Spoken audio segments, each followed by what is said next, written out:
میں جناب مفتی احمد افران صاحب سے گزارش کروں گا کہ درس قرآن و حدیث کا آغاز فرمائیں۔ آج کا ہمارا یہ درس قرآن و حدیث انشاءاللہ تعالی ملٹی میڈیا پر ہوگا۔ جزاکم اللہ۔ الحمد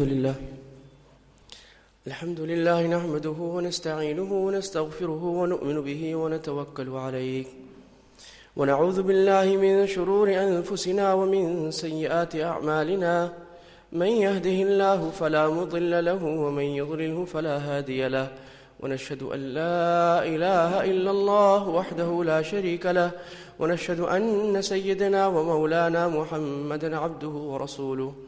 أما بعد فأعوذ بالله من الشيطان الرجيم. بسم الله الرحمن الرحيم. يريدون أن يطفئوا نور الله بأفواههم ويأبى الله إلا أن يتم نوره ولو كره الكافرون. هو الذي أرسل رسوله بالهدى ودين الحق ليظهره على الدين كله ولو كره المشركون. صدق الله العلي العظيم. وقال رسول الله صلى الله عليه وسلم: من كان يؤمن بالله واليوم الآخر فليقل خيرا أو ليصمت، أو كما قال عليه الصلاة والسلام. میرے عزیز دوستوں، انتہائی محترم مکرم بزرگوں، السلام علیکم ورحمۃ اللہ وبرکاتہ۔ آج کے موضوع کے حوالے سے قرآن مجید کی ایک آیت میں نے تلاوت کی ہے، اس کا ترجمہ یہ ہے کہ یہ کافر یہ چاہتے ہیں کہ اللہ کے نور کو اپنی پھونکوں سے بجھا دیں، اور اللہ تعالیٰ نے اس بات کو روک رکھا ہے اس سے پہلے کہ اللہ کا نور پورا ہو جائے، چاہے کافروں کو برا ہی کیوں نہ لگے۔ کیوں؟ اس لیے کہ وہی اللہ ہے جس نے اپنے رسول کو ہدایت دے کر اور حق دین دے کر اس لیے بھیجا ہے تاکہ یہ دین دلیل کے اعتبار سے تمام دنیا کے دینوں پر غالب آ جائے، چاہے مشرکوں کی ناک زمین میں رگڑ جائے، چاہے مشرکوں کو برا لگے۔ اسی کو کسی نے ایک شعر میں بڑی خوبصورتی سے اسی کے ترجمے کو ڈھالا تھا: نور خدا ہے کفر کی حرکت پہ خندہ زن، پھونکوں سے یہ چراغ بجھایا نہ جائے گا۔ پھونکوں سے چراغ بجھانے کے لیے مغرب جو حربے استعمال کر رہا ہے، اس میں ایک حربہ اور مغرب کا ایک صمیم عقیدہ جس کو آزادی اظہار رائے، فریڈم آف سپیچ کہا جاتا ہے، اس پر کچھ بات کریں گے۔ القرآن کورسز سینٹر میں ہمارا آج کا یہ بیان ہو رہا ہے، آزادی اظہار رائے ایک تقابلی جائزہ، freedom of speech a comparative study. ہماری بات ان نکات پر چلے گی۔ نمبر 1، مغربی فلسفہ آزادی اظہار رائے پس منظر، اس کی تاریخ کیا ہے، مغرب نے یہ نظریہ کہاں سے لیا، کب لیا، کیوں لیا۔ نمبر 2، مغرب کے دوہرے معیار اور شان رسالت مآب صلی اللہ علیہ وسلم میں گستاخی۔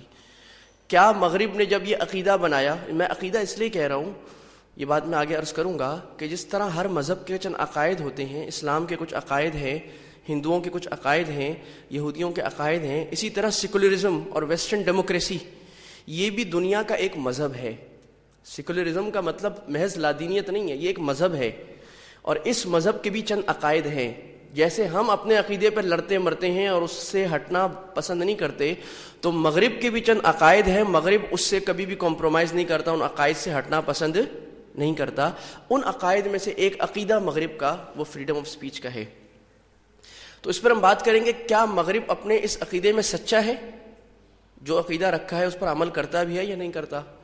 اور آخری بات ہماری ہوگی اسلام اور آزادی اظہار رائے، ممانعت اور اجازت کے درمیان۔ اسلام نے آزادی اظہار کی کن صورتوں کی اجازت دی ہے، کن صورتوں کی ممانعت کی ہے، اور سب سے آخر میں ہم بات کریں گے مسلمانوں کے کرنے کے کام، ہم کیا کر رہے ہیں اور کیا کرنا چاہیے۔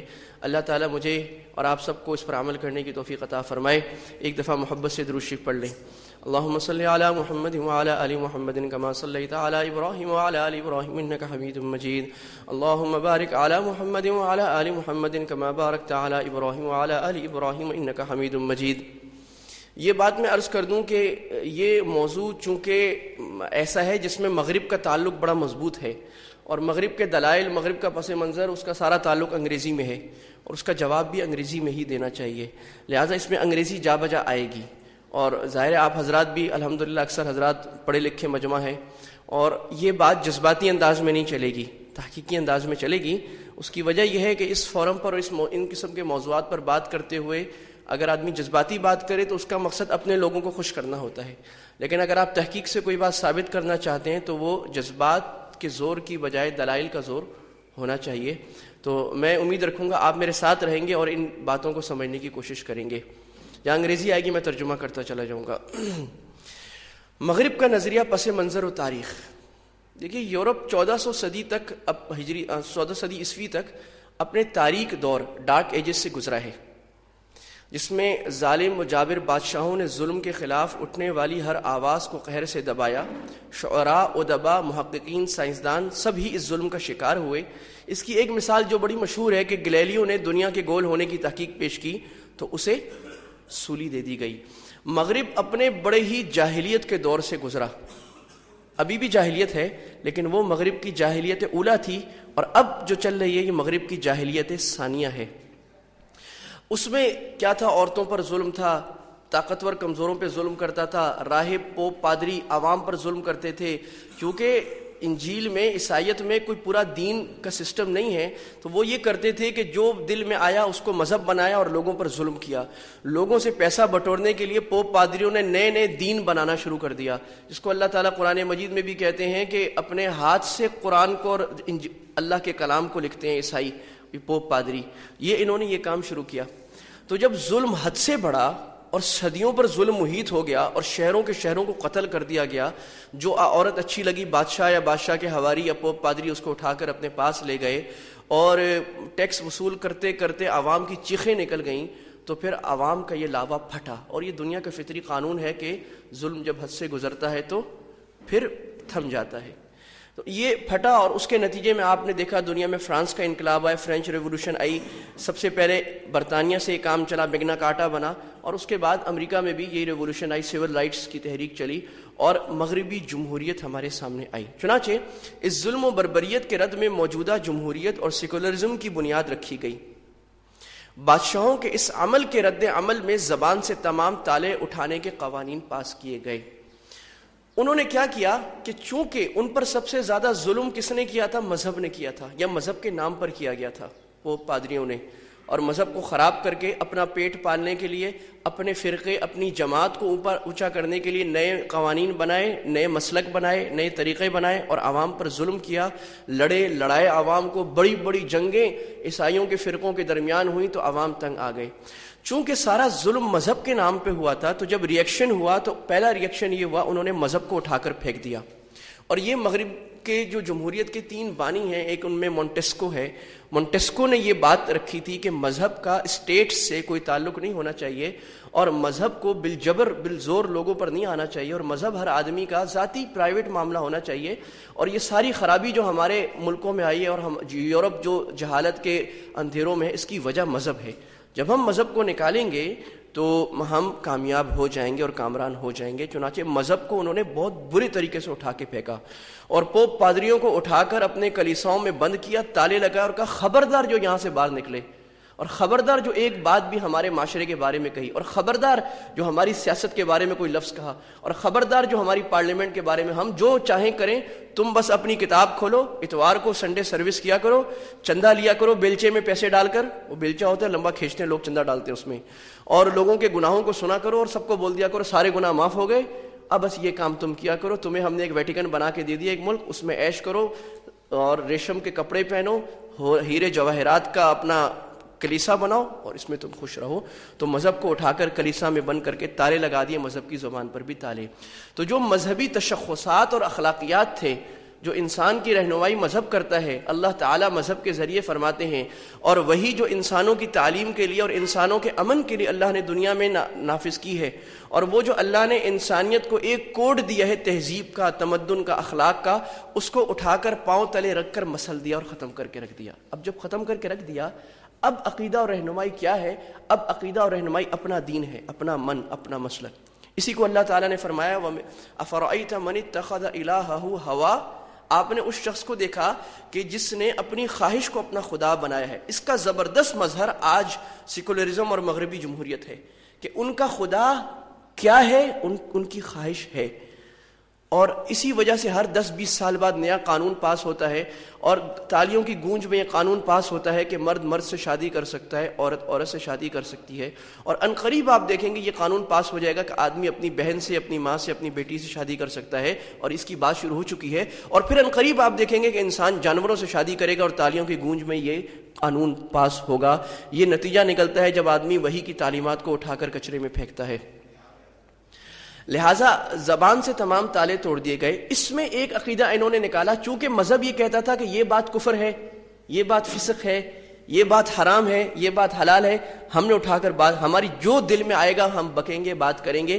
فریڈم آف اسپیچ کا عقیدہ دنیا کے وجود میں آیا.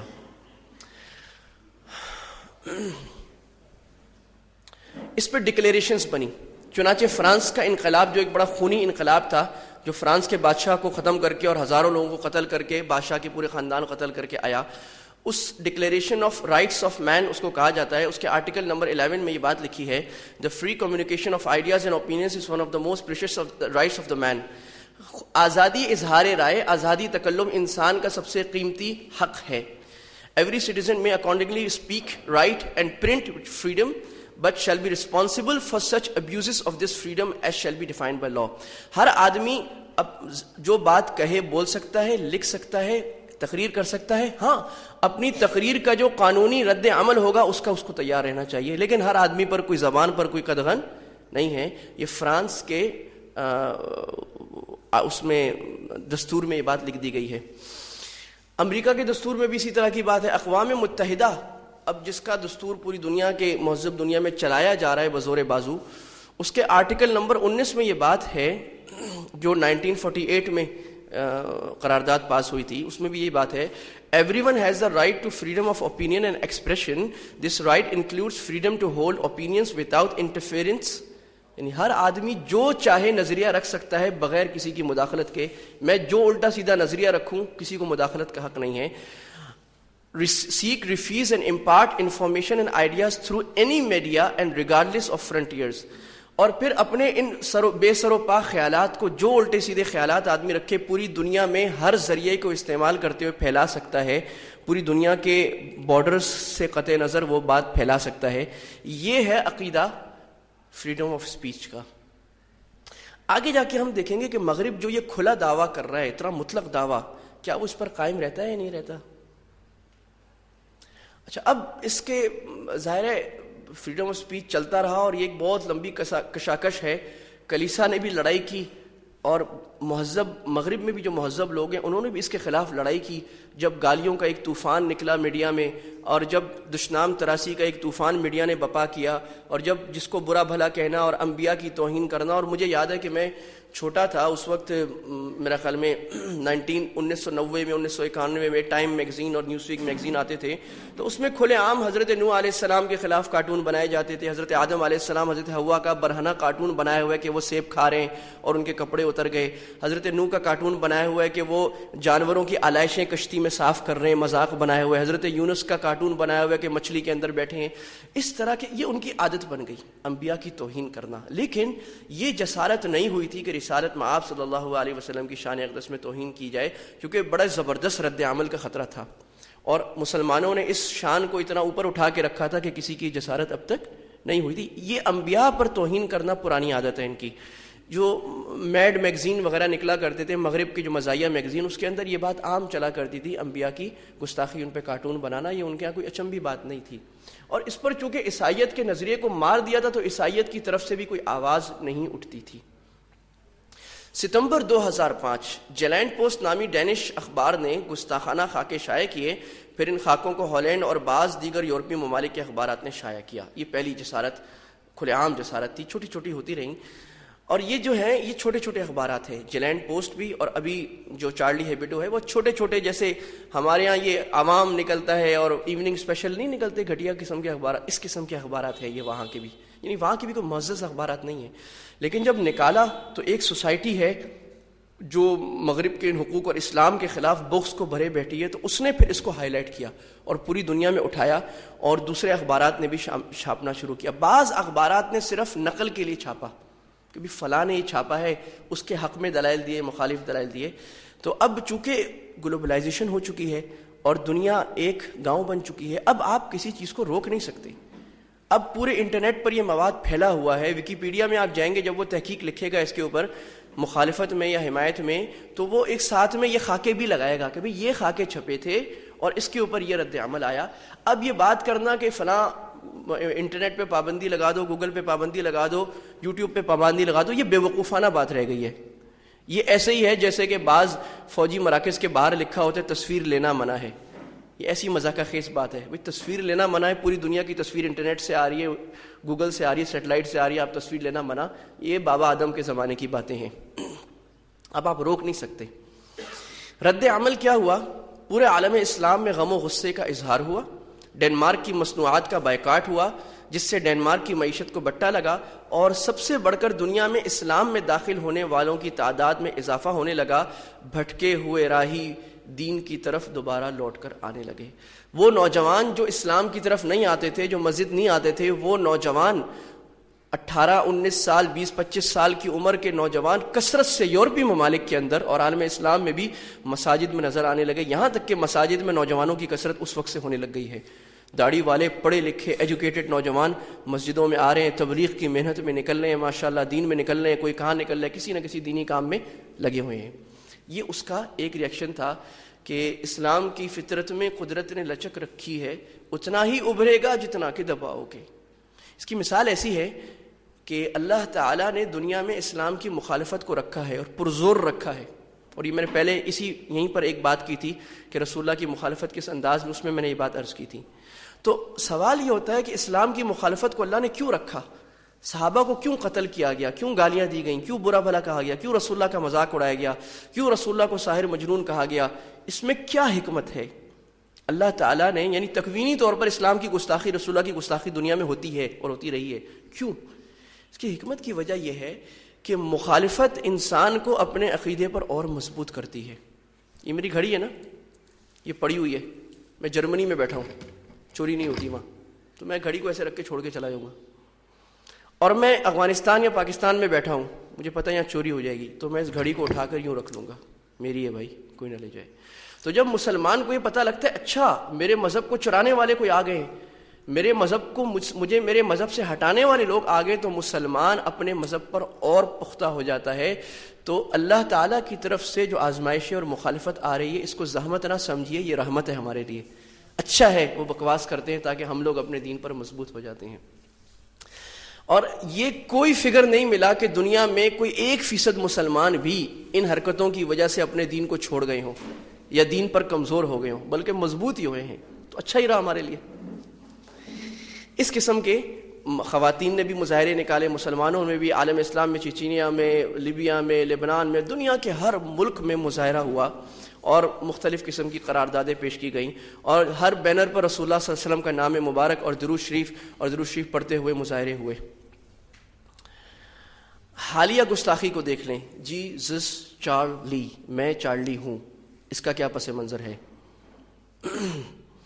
گستاخی کی جسارت. حالیہ قصہ، اس کا پس منظر یہ ہے کہ چارلی ہیبڈو فرانس کا ایک مسخرہ میگزین ہے.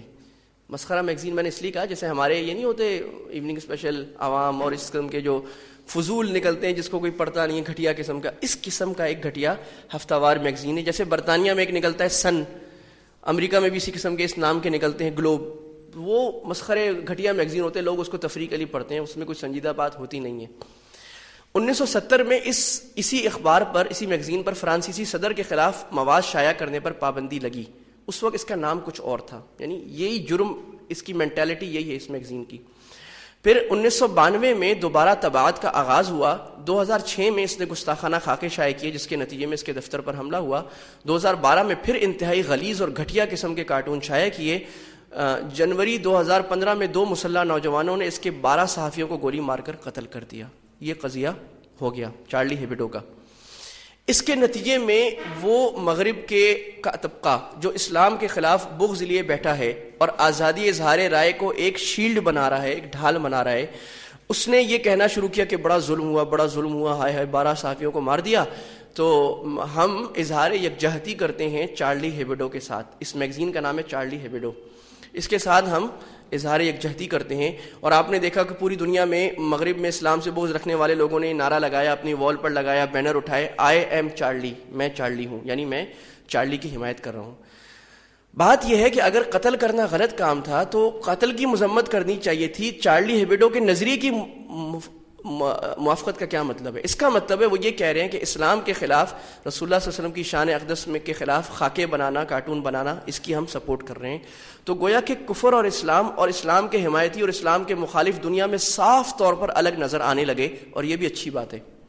آپ نے دیکھا کہ فرانس میں ایک مظاہرہ کیا گیا جس میں دنیا کے سارے بڑے بڑے لیڈر اور وزرائے اعظم آئے, جرمن کی چانسلر بھی آئیں اور امریکہ کے بھی سیکرٹری آئے, اور ہمارے بے وقوف جاہل ظالم جابر سیسی قسم کے مصر کے حکمران بھی گئے, اور انہوں نے یہ نعرہ لگایا, آگے کھڑے ہو گئے پہلی صف میں کہ ہم اظہار یکجہتی کر لیں اور ہم چارلی کے ساتھ ہیں.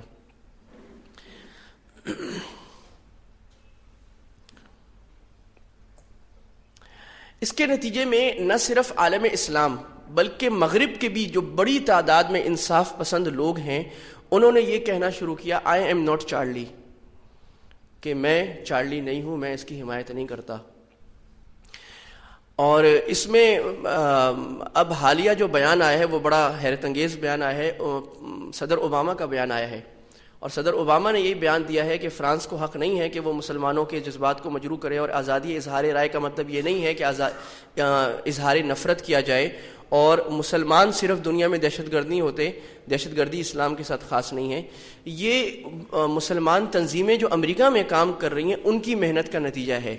انہوں نے بڑی زبردست محنت کر رہے ہیں ہر فارم پر, تو ان کی محنت کا نتیجہ ہے کہ امریکہ کا صدر یہ بیان دے رہا ہے کہ آئی ایم ناٹ چارلی.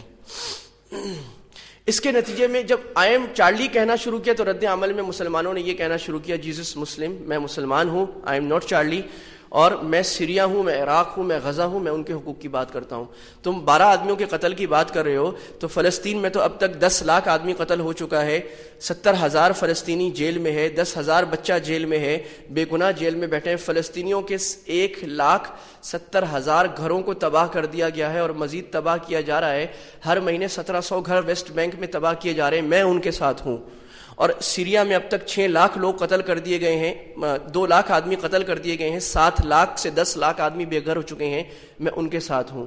مصر میں امریکی سرپرستی کے اندر ہزاروں اخوانیوں کو, ہزاروں مسلمانوں کو گولیاں مار کے قتل کر دیا گیا ہے. اور حالیہ واقعہ اس ہفتے کا ہے کہ سیسی نے یہ کہا ہے کہ اخوانیوں کے گھروں کو جلا دیا جائے, چنانچہ اس کے ہمواری بدماش آ کر اخوانیوں کے گھروں کو جلا رہے ہیں. کہا میں ان کے ساتھ ہوں. مسلمانوں نے دنیا میں یہ کہنا شروع کیا کہ یہ دوہرا پیمانے کی انتہا ہے کہ ہزاروں لاکھوں کا قتل اور ظلم اور مسلسل قتل نظر نہیں آ رہا, 10-20 آدمیوں کا قتل جو ان کی ایک ظالمانہ حرکت کی وجہ سے ہوئے وہ آپ کو نظر آتا ہے. یہاں سے مغرب کے 2 معیار ثابت ہو رہے ہیں. دلیل کی بنیاد پر مغرب سینے کندھے شانے چت کر چکا ہے اپنے. دلیل کی بنیاد پر مغرب کے پاس دنیا میں, دلیل کی دنیا میں کوئی جواب نہیں ہے. یہاں تک کہ نوم چومسکی کی طرح کے مغرب ہی کے یہودی وہ مناظرہ کرتے ہیں مغربی دانشوروں سے, ان کو ہرا دیتے ہیں. ان کے پاس کوئی دلیل نہیں ہے اپنے اس ظالمانہ اور اس گھٹیا حرکت پر.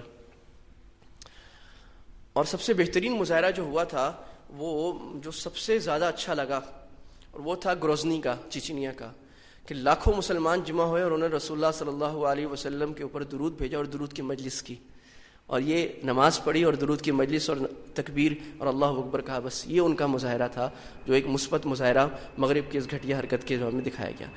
اگرچہ پاکستان اور افغانستان, بنگلہ دیش جیسے ممالک میں شدت پسندانہ مظاہرے بھی ہوئے, آگ لگائی گئی اور مار دھاڑ کی گئی, ہڑتالیں کی گئیں, توڑ پھوڑ کی گئی, لیکن عام عالم اسلام میں اس قسم کے مظاہرے کم دیکھنے میں آئے, پرامن مظاہرے ہی رہے. اب آ جائیں ہم اپنی دوسری بات میں کہ مغرب نے جو دعویٰ کیا آزادی اظہار رائے کا, کیا یہ لامحدود حق ہے؟ کیا مغرب اپنے اس عقیدے پر قائم رہا ہے؟ تو جواب آپ کو ملے گا بالکل قائم نہیں رہا. آئیے دیکھتے ہیں. یہ کہہ رہے انڈیکس ہے سینسرشپ کا یورپین یونین کا. In fact there are limits on any right. دنیا میں کوئی بھی حق ان لمیٹڈ نہیں ہے. In France freedom of expression is limited by strict defamation. France کے اندر خود آزادی اظہار رائے زبردست قسم کی سینسرشپ کا شکار ہے. ڈیفیمیشن لاز, پرائیویسی لاز, یہ کیا ہے میں بتاتا ہوں. And some of the toughest hate speech laws in the U A. نفرت پھیلانے کے خلاف سب سے سخت قوانین اس وقت دنیا میں فرانس میں ہیں، پوری یورپین یونین میں، اور وہ یہ کہہ رہا ہے کہ اسلام کے خلاف نفرت پھیلانے کو ان کا صدر بھی کہہ رہا ہے کہ یہ جائز ہے. تو اس کا مطلب یہ آزادی اظہار رائے نہیں ہے، اسلام کے خلاف اظہار بغض ہے. اسی طرح ہولوکاسٹ کے خلاف جو دنیا میں قوانین ہے، فرانس میں سب سے سخت قانون ہے. دنیا میں کسی اور قتل عام کی مخالفت پر کوئی قانون نہیں ہے، لیکن ہولوکاسٹ جو یہودیوں کا ہٹلر نے قتل عام کیا تھا، جس کو وہ لوگ 7 لاکھ پتہ نہیں کتنا بتاتے ہیں، حقیقت میں جتنا بھی ہو، تو اس کے خلاف قانون ہے کہ جو آدمی یہ کہے گا کہ ہولوکاسٹ نہیں ہوا تھا اس کو بھی سزا ملے گی. کیسی احمقانہ منطق ہے کہ تحقیقی بنیاد پر کوئی صحافی، کوئی محقق لکھتا ہے کہ ہولوکاسٹ اس پیمانے پر نہیں ہوا تھا تو اس کے خلاف سزا ہے. اور عدم برداشت کا انتہائی مظہر ہے مغرب کا دوہرا پیمانہ. ویئرنگ ریلیجیس سائنس اور clothing in school is forbidden. بھئی جب آزادی اظہار رائے ہے اور پیرس کی سڑکوں میں خواتین ننگی گھومتی ہیں تو کوئی برا نہیں مانتا، اور یہ مظاہرہ ہو رہا ہے کہ خواتین نے مظاہرہ کیا ہے بالکل کپڑے اتار کے، سارے کپڑے اتار کے اپنے اوپر یہ لگایا کہ ہم آزاد ہیں، وومن رائٹس. یہ پیرس میں اور اٹلی کے گیٹ پر یہ مظاہرے ہوتے رہے ہیں اور حالیہ ہوئے ہیں، اور یہ کہا ہے کہ آزادی اظہار رائے ہے. تو جب ننگا ہونے پر پابندی نہیں ہے تو کوئی سر پر اسکارف لگتا ہے اس پر کیوں پابندی ہے؟ کوئی اسلامی کپڑے پہننا چاہتا ہے اس پر کوئی پابندی کیوں ہے؟ کوئی زبان میں، کوئی منہ پہ نقاب پہننا چاہتا ہے اس پر پابندی کیوں ہے؟ یہ مغرب کے دوہرے معیار ہیں. اب آ جائیے مغرب میں جو قانونی حقوق ہیں آزادی اظہار رائے کے خلاف خود ان کے دعوے کو باطل کرنے کے لیے. ایک قانون بڑا معروف ہے، آپ میں اگر کوئی ایسا بیٹھا ہو جس کو لاء سے تھوڑی مناسبت ہے، وکالت سے، اس کو یہ پتہ ہوگا ڈیفیمیشن کے لاز ہوتے ہیں. میں نے چونکہ لاء پڑھا ہوا ہے تو اس قانون کو ہم نے بڑی تفصیل سے کیس اسٹڈی کی روشنی میں پڑھا ہے کہ سینکڑوں کیس ہیں جس میں مغرب نے صرف اس لیے ہرجانے کا دعویٰ کرایا ہے کہ کسی نے کسی کی عزت کو خراب کیا ہے. حد کے عزت کا قانون کیا ہوتا ہے؟ ایسی عوامی بات جس سے کسی فرد یا جماعت کی عزت مجروح ہو، اس کو کیا کہتے ہیں؟ ڈیفیمیشن. اگر یہ قولی ہو تو سلینڈر کہلاتی ہے، تحریری، صوتی یا ویڈیو کی شکل میں ہو تو لائبل کہلاتی ہے. تو لائبل لاز اور سلینڈر لاز. حد کے عزت کے قانون میں 90% مدعی کے حق میں فیصلہ ہوتا ہے. یعنی مدعی یہ کہتے ہیں اس نے میری عزت خراب کی ہے، عدالت 90% اس کو جرمانہ دلواتی ہے اور اس کے حق میں فیصلہ کرتی ہے ہاں حد کے عزت نہیں ہونی چاہیے. تو کہاں گئی آزادی اظہار رائے؟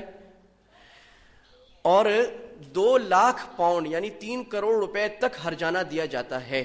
انتہا. برطانیہ کے عدالتوں میں بھی، یورپ کی عدالتوں میں بھی، امریکہ کی عدالتوں میں بھی. یہ ریفرنس لکھا ہے، یہ بات کہاں سے لی گئی ہے؟ A quick guide to defamation laws in England.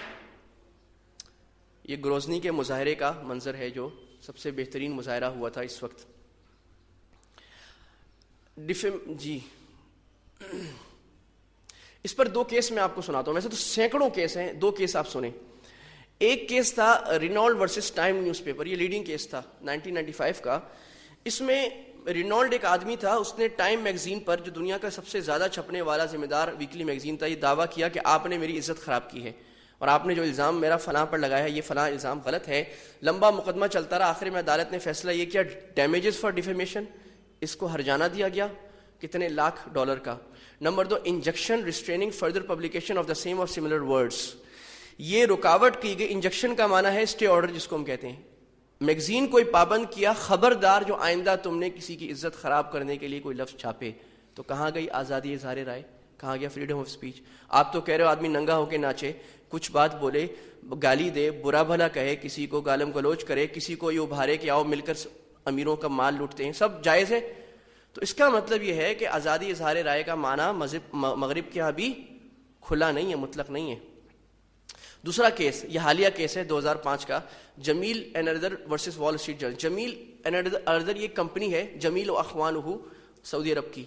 وال اسٹریٹ جرنل نے جو دنیا کا سب سے موقر، سب سے معزز مالی جریدہ ہے، اس نے اس کے خلاف ایک رپورٹ شائع کی. تو اس نے ہرجانے کا دعویٰ کیا. نتیجتاً 10,000 پاؤنڈ کا جرمانہ دیا گیا. وال اسٹریٹ جرنل کو دینا پڑا، جمیل اینڈ کمپنی کو، کہ ہم نے آپ کے خلاف ایک رپورٹ شائع کی، ہم معذرت کرتے ہیں. تو ڈیفیمیشن اور لائبل کا جو قانون ہے یہ خود بتا رہا ہے کہ آزادی اظہار رائے مطلق نہیں ہے. اور دیکھیے نسلی عصبیت ابھارنا، ریسزم. ریسزم کیا ہے کسی کے رنگ، نسل، مذہب یا قوم کو نشانہ بنانا، مذاق اڑانا یا اس کی بنیاد پر امتیازی سلوک کرنا یہ قانونی جرم ہے مغربی ممالک میں ہی۔ اب آپ دیکھ لیے رنگ کو نشانہ بنانا، مثلا اصل میں یہ قانون کالوں کی وجہ سے بنا ہے کہ کالوں کے خلاف امریکہ میں بہت ظلم ہوتا تھا، ان کو مارا جاتا تھا، اور گوروں کے بس میں ان کو نہیں بیٹھنے دیا جاتا تھا، گوروں کی ٹرین میں نہیں بیٹھنے دیا جاتا تھا، گوروں کے ریسٹورینٹ میں داخل ہو جائے تو کوڑے مارے جاتے تھے کالوں کو، اگر وہ بہت ساری چیزوں موقع میں ان کی زبان کاٹ دی جاتی تھی۔ یہ مغرب کے معیار تھے اس زمانے کے۔ تو رنگ، نسل، مذہب، کسی مذہب کے خلاف آپ نے کوئی بات کی یا نفرت کا اظہار کیا یا امتیازی سلوک کیا، مثال کے طور پر کوئی اسکول، کوئی ادارہ اگر کسی آدمی کو اس بنا پر استاد یا شاگرد نہیں رکھتا کہ یہ مسلمان ہے یا یہ یہودی ہے یا یہ کالا ہے، تو اس کے خلاف مقدمہ ہو جاتا ہے، یہ تم نے ریسزم کیا ہے۔ اس بنیاد پر کوئی اسکول، کوئی ادارہ، کوئی کمپنی کسی بھی آدمی کو ڈسکریمنیٹ نہیں کر سکتی، امتیازی سلوک نہیں رکھ سکتی۔ اب دنیا اس کو ایک گالی سمجھتی ہے، کسی کو کہے تم ریسسٹ ہو، مانا بہت گندا ہے، بہت گندا آدمی ہے، اخلاق سے گرا ہوا گھٹیا آدمی ہے کہ مذہب کا امتیاز رکھتا ہے، نسل کا امتیاز رکھتا ہے۔ دنیا کے بہت سے ممالک اور اداروں میں اس جرم کے مرتکب شخص کے لیے سزائیں ہیں۔ ایک دو سزائیں دیکھتے ہیں ہم۔ حالیہ طور پر آسٹریلیا میں اس کے لیے سزا ہے، یہ سائٹ ہے ریسزم ناروے۔ تو اٹلی نے قانون بنایا ہے کہ جو آدمی کسی ادارے میں، اسکول میں یہ حرکت کرے گا اور کوئی آدمی دعویٰ کرے اور دعویٰ اس کا صحیح ہو جائے تو اس آدمی کو اس کے اوپر ہرجانہ دیا جائے گا۔ ٹھیک ہے جی۔ اور دیکھیے حالیہ فیفا نے چند قوانین پاس کیے ہیں اور بڑے سخت قوانین پاس کیے ہیں۔ فیفا جو دنیا میں فٹ بال کی ایسوسیشن ہے اور عالمی طور پر، کہ اگر کوئی کھلاڑی ریسزم کا مرتکب پایا گیا اس کو پوری ٹیم سے نکال دیا جائے گا اور ہمیشہ کے لیے فٹ بال کھیلنے سے بین کر دیا جائے گا۔ یعنی کوئی اگر کسی کالے پلیئر کو اشارہ بھی کرے، اشارے میں بھی گالی دے، اس کو باہر کر دیا جائے گا۔ کوئی یہودی کو اشارے میں بھی گالی دے کوئی کھلاڑی، اس کو باہر کر دیا جائے گا۔ اسی کو آگے آپ لے لیجئے anti Semitism laws. Anti Semitism laws کیا ہوتے ہیں؟ اینٹی سیمیٹزم لا کا مطلب یہ ہے کہ یہودیوں کے خلاف کوئی امتیازی سلوک کرے گا تو اس پر قانونی کارروائی ہوگی۔ آپ مغرب کے تعصب کا اندازہ کیجئے کہ قانون بنا ہے تو صرف کس کے خلاف؟ یہودیوں کے خلاف، اینٹی سیمیٹزم قانون۔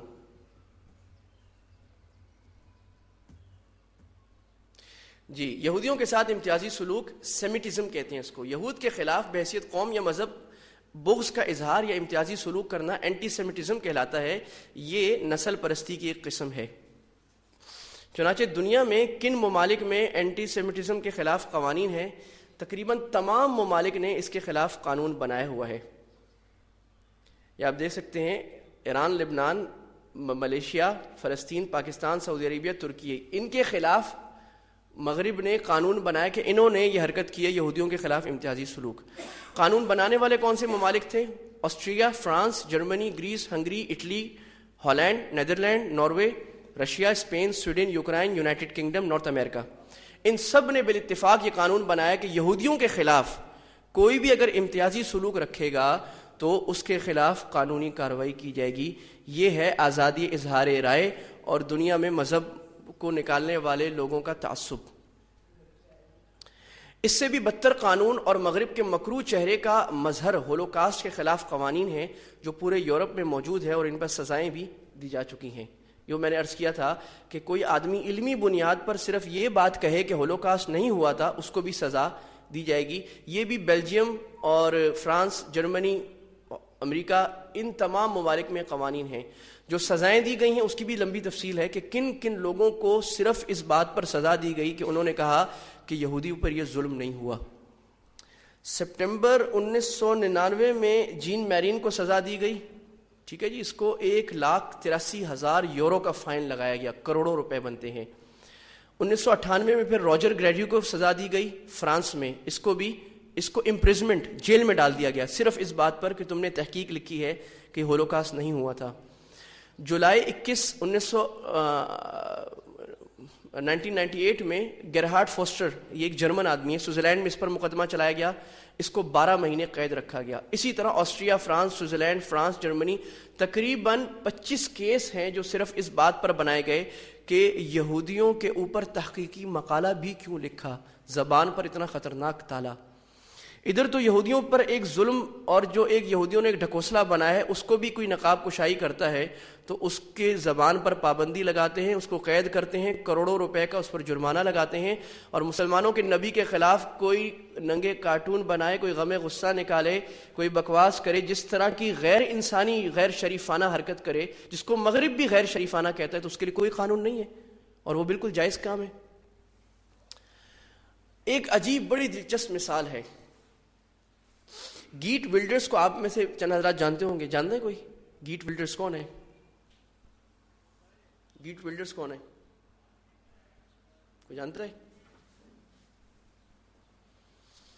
گیٹ ولڈر جو ہے ہالینڈ کی پارلیمنٹ کا وہ آدمی تھا کہ جس نے اسلام کے خلاف یہ فلم بنائی تھی. اسلام کے خلاف ایک فلم بنائی تھی اور اس میں مسلمانوں کا مذاق اڑایا تھا اور مسلمانوں کو دہشت گرد کہا تھا اور مسلمانوں کے خلاف خاکے پورے ہالینڈ میں پھیلائے تھے اس نے. تو یہ آدمی اس نے یہ قرارداد پیش کی تھی ہالینڈ کی پارلیمنٹ میں کہ قرآن کو سرکاری طور پر بین کر دیا جائے.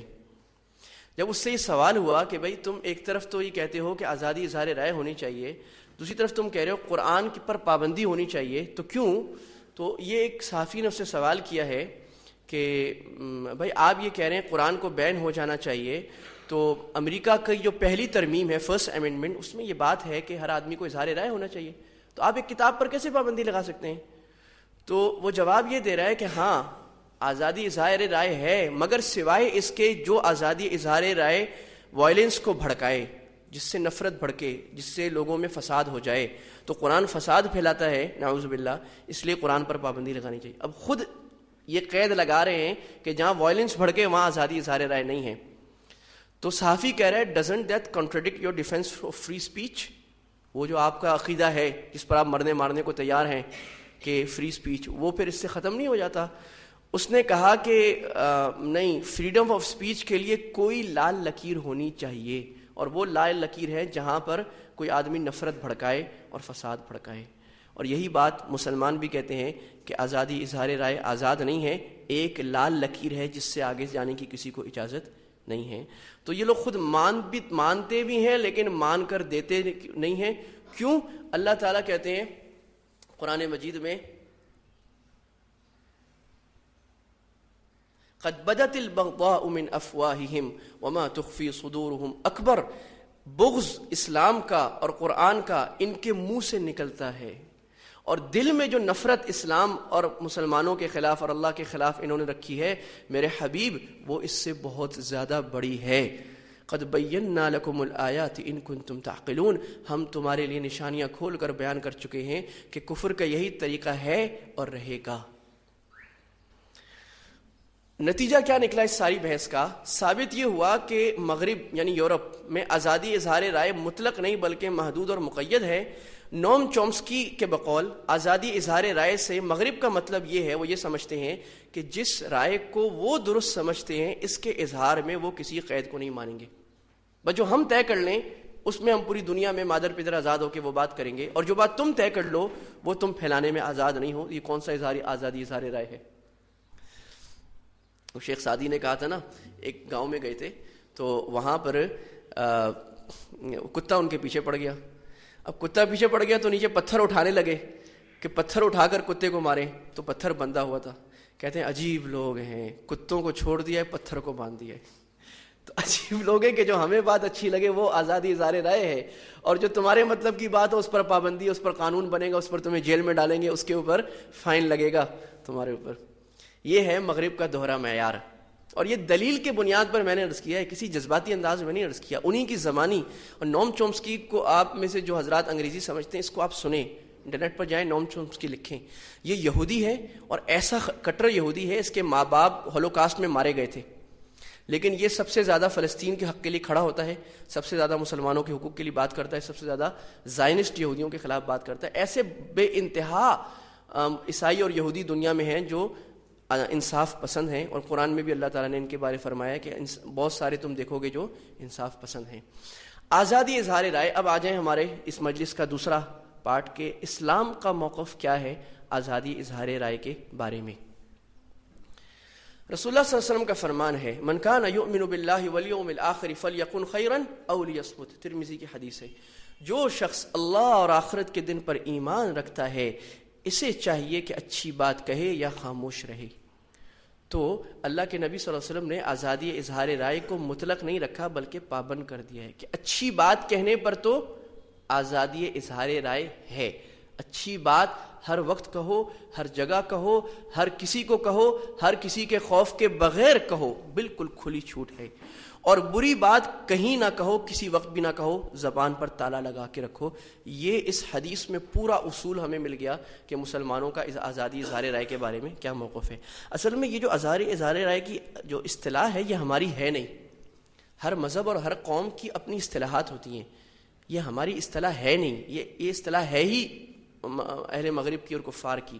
ہماری اصطلاح یہی ہے کہ قل خیرن الا فصمت، صحیح بات کہو، اچھی بات کہو، اور اچھی بات نہیں کہہ سکتے، فضول بات کہنے لگے ہو تو زبان پر تالا لگا کے ہونٹ کو سی کر چپ کر کے بیٹھ جاؤ، ذکر کرتے رہو۔ اسلام میں یہ حق خدائی پابندی میں جکڑا ہوا ہے۔ اگر یہ کہیں اسلام فریڈم آف سپیچ کو کیا کہتا ہے تو اسلام نے اس کو خدائی پابندی میں، اللہ کی پابندی میں جکڑ دیا ہے۔ مسلمان کی ساری زندگی وہ اللہ تعالیٰ کی پابندیوں میں جکڑی ہوئی ہے، اور یہ صرف آزادی فریڈم آف سپیچ کی بات نہیں، تمام حقوق میں یہی ہے۔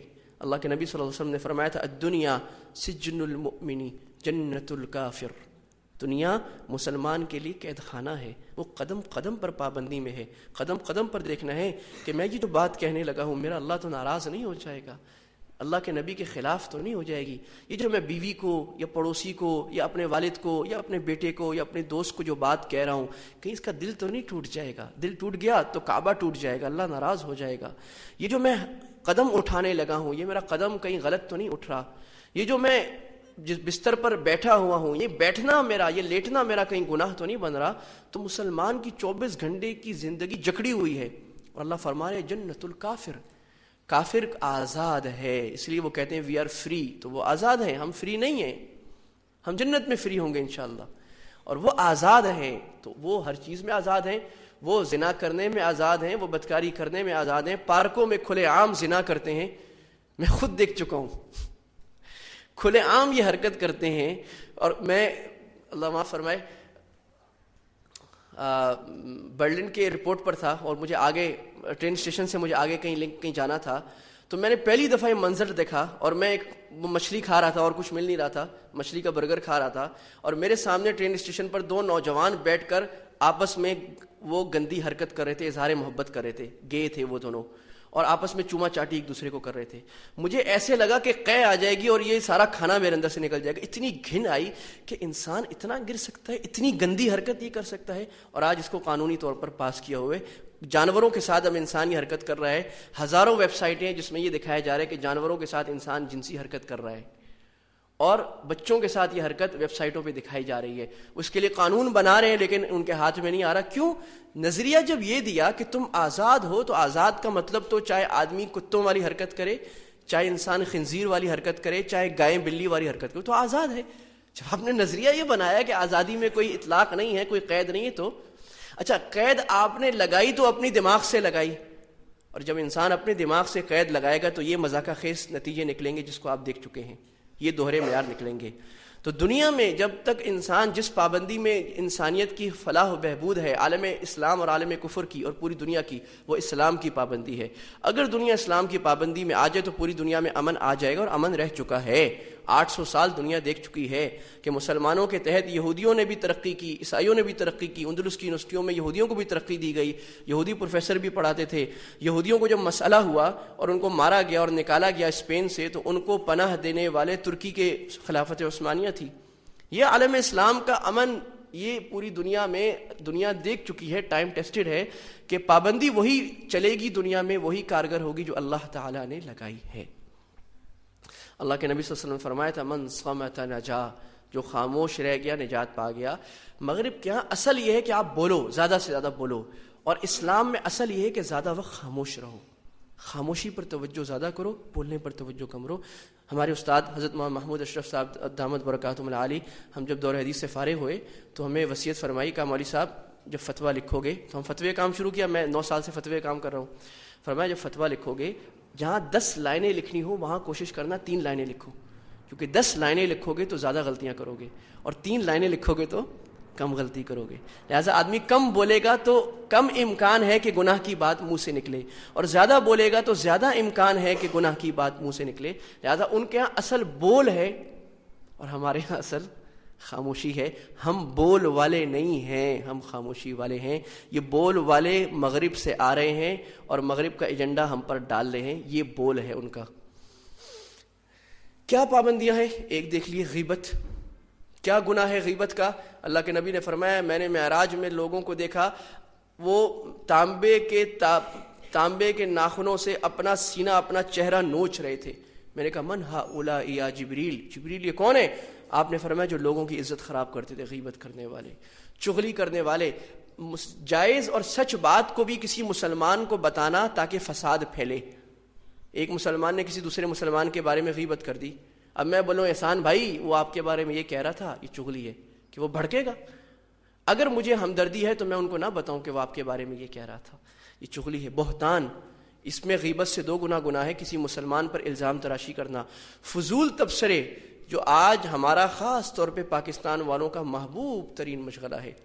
اخبار پکڑ لیا، خبریں پڑھ لیں، ٹانگ پہ ٹانگ رکھ کے بیٹھ گئے، او جی نواز شریف تو یہ کہتا ہے، زرداری تو یہ کہتا ہے، مولانا فضل الرحمان یہ، تبلیغ والے یہ، مولوی یہ، مفتی یہ، سیاستدان یہ، وکیل یہ، بیڑا غرق کر دیا سب نے ملک کا. بس یہ سارا محبوب ترین کام اگر سروے کیا جائے تو 90% پاکستانیوں کا سب سے محبوب مشغلہ یہ ہوگا، پتھاڑے پر بیٹھ کے فضول تبصرے کرنا، جو سب سے زیادہ مہلک کام ہے دین کے لحاظ سے.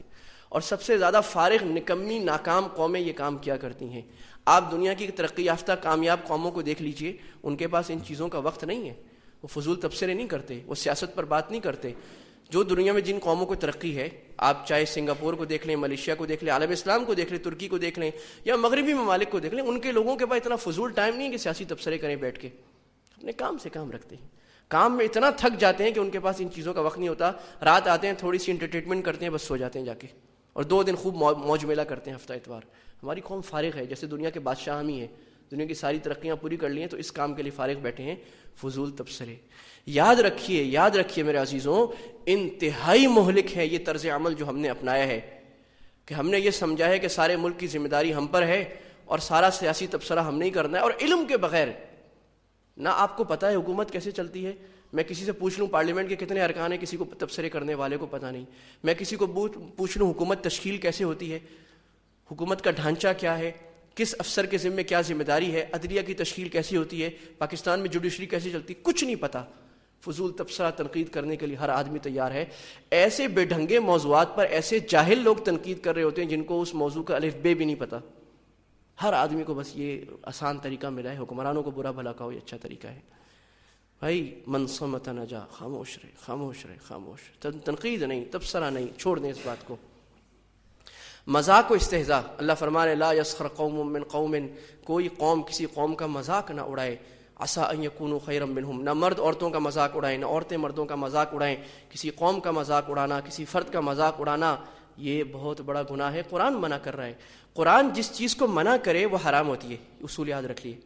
جب قرآن کہے لا یسخر، نہ کرو، تو نہ کرو کا مطلب یہ نہیں جیسے میں آپ کو بولوں بھائی نہیں کرو، بھائی نہیں کرو. قرآن جب کہے نہ کرو معنی حرام ہے.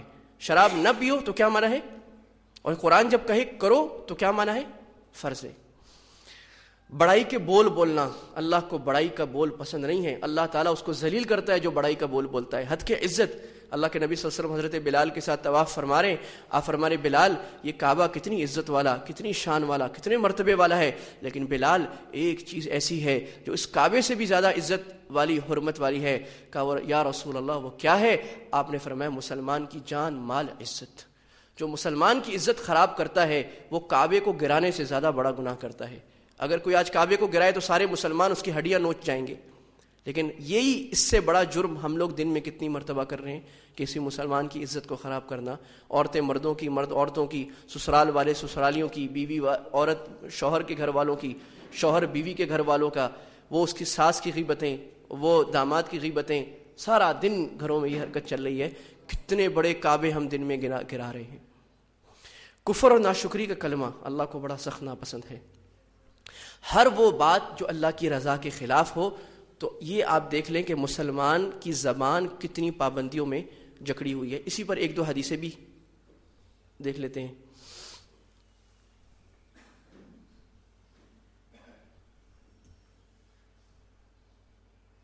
اللہ کے نبی صلی اللہ علیہ وسلم نے فرمایا تمہیں معلوم ہے جہنم میں سب سے زیادہ کس وجہ سے لوگ داخل ہوں گے؟ صحابہ نے کہا اللہ و رسولہ اعلم. صحابہ کا طریقہ تھا کہ زبان، یہ زبان، اس کی وجہ سے لوگ اوندھے منہ جہنم میں سب سے بڑی تعداد جہنم میں کیوں ڈالے جائیں گے؟ بے نمازی نہیں، زکوٰۃ چھوڑنے والے نہیں، حج نہ کرنے والے نہیں، زنا کرنے والے نہیں، سب سے زیادہ جہنمی وہ ہوں گے جو زبان کے گناہوں میں مبتلا ہوں گے، کیونکہ بلک گناہ ہے، ہر آدمی کرتا ہے. اللہ کے نبی صلی اللہ علیہ وسلم حضرت معاذ کو کہہ رہے یا معاذ املک علی لسانک، اے معاذ اپنی زبان پر قابو رکھو، وابکی علی خطیئتک، اپنے گناہوں میں گھر بیٹھ کر رویا کرو. رسول اللہ صلی اللہ علیہ وسلم نے فرمایا لیس المؤمن بالطاعان ولا باللعان ولا بالفحاش ولا البذی. مومن لعنت دینے والا، طعنے دینے والا، فحش باتیں کرنے والا، بد زبان نہیں ہوتا. مومن کی صفت نہیں ہے. ایک صحابیہ کہا یا رسول اللہ، آپ نے فرمایا کیا میں تمہیں ساری بھلائیوں کی جڑ نہ بتاؤں؟ کہا یا رسول اللہ ضرور بتائیں. آپ نے فرمایا حسن الخلق، اچھے اخلاق. ساری اچھائیوں پر یہ چیز فوقیت کر جاتی ہے. کوئی آدمی زیادہ لمبے نفل نہ پڑھتا ہو، لمبی ذکر نہ کرتا ہو، لیکن اعلیٰ اخلاق اچھے ہوں، اللہ کو بھی بڑا پیارا، لوگوں کو بھی بڑا پیارا ہے. اور کوئی نماز پڑھتا ہو، تلاوت کرتا ہو، لیکن لوگوں سے غصے میں بات کرتا ہو، لوگوں کو سناتا ہو اور لوگوں سے برے منہ سے بات کرتا ہو، اس کی ساری نماز روزے کی صفات پر پانی پھر جاتا ہے. اور آپ صلی اللہ علیہ وسلم نے فرمایا میں تمہیں ساری برائیوں کی جڑ نہ بتاؤں؟ کہا یا رسول اللہ ماذا؟ آپ نے فرمایا یہ پکڑ کے، آپ نے زبان کو پکڑ، یہ ساری برائیوں کی جڑ یہ زبان. یہاں تک یہ بات ہو گئی کہ اسلام میں آزادی اظہار رائے کتنا ہے اور اسلام نے پابندیاں کہاں لگائی ہیں. سورہ حجرات، پورا قرآن، پوری حدیث میں پورا باب ہے اس بات کا، زبان کے گناہ، زبان کی پابندی، زبان کا خیال کرنا، اچھے وقت میں زبان کو بولنا. اب یہاں پر آ جائیں کہ اسلام آزادی اظہار رائے کی کہاں دیتا ہے. میں نے بات کیا تھا نا، اسلام میں آزادی اظہار رائے میں ممانعت بھی ہے اور اجازت بھی ہے. اب ہم نے بات کر لی ممانعت کن چیزوں میں. اب یہ دیکھتے ہیں اسلام اجازت کہاں دیتا ہے. نمبر 1، اسلام خیر کے کلمے اور اچھی بات کے اظہار کا نہ صرف حق دیتا ہے بلکہ اس کی ترغیب دیتا ہے. نمبر 1، ظالم کے خلاف کلمہ حق کہنا جہاد ہے. آپ سے فرمایا تھا افضل الجہاد کلمۃ حق عند سلطان جائر. ظالم ہے، آپ کی زبان کاٹ دے گا، آپ کے ہاتھ کاٹ دے گا، آپ کو جیل میں ڈال دے گا. آپ دین کی صحیح بات جو بنتی ہے، کسی مظلوم پر ظلم ہو رہا ہے، آپ اس مظلوم کے حق میں ضرور کھڑے ہوں، چاہے وہ ظلم کرنے والا مسلمان ہو کافر ہو، آپ اس کے حق میں کھڑے ہو جائیں. چاہے مظلوم مسلمان ہو کافر ہو، آپ اس کے حق میں کھڑے ہوں. اسلام آپ کی زبردست ترغیب دیتا ہے. اللہ کے نبی صلی اللہ علیہ وسلم نے حلف الفضول کا معاہدہ اس وقت کیا تھا جب اسلام بھی نہیں آیا تھا، اور آپ نے کافروں سے مل کر مکہ میں ایک معاہدہ کیا تھا کہ مکہ میں جس آدمی پر ظلم ہوگا ہم اس کو اس کا حق دلائیں گے.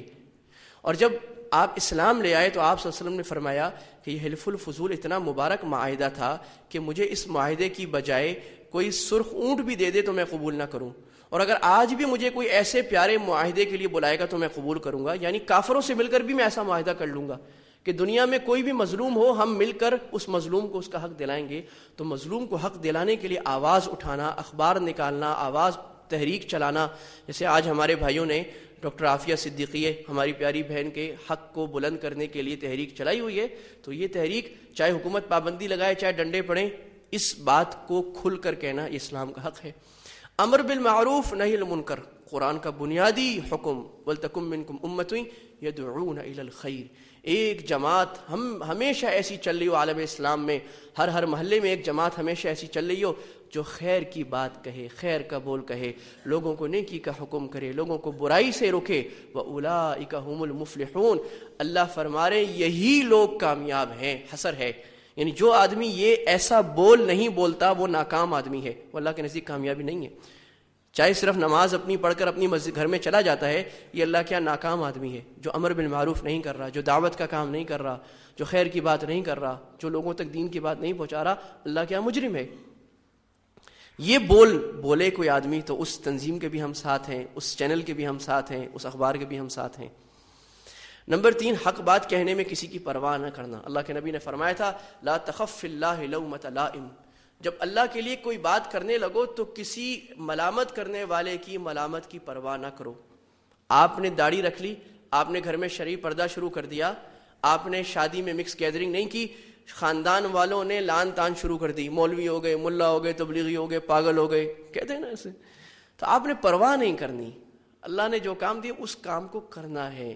آپ ایک مسئلہ بیان کر رہے ہیں، اکثر لوگ اس مسئلے کو غلط سمجھتے ہیں اور لوگ آپ کے خلاف ہو جائیں گے۔ آپ مسئلہ توحید شرک زدہ معاشرے میں بیان کر رہے ہیں، آپ بدعت والے معاشرے میں بدعت بیان کر رہے ہیں، پورا طبقہ جہاں وراثت نہیں دیتا آپ ان کو کہہ رہے ہیں بھائی وراثت دو، بہنوں کا حق ادا کرو، وہ برا مانتے ہیں۔ آپ نے لعنت کی پرواہ نہیں کرنی۔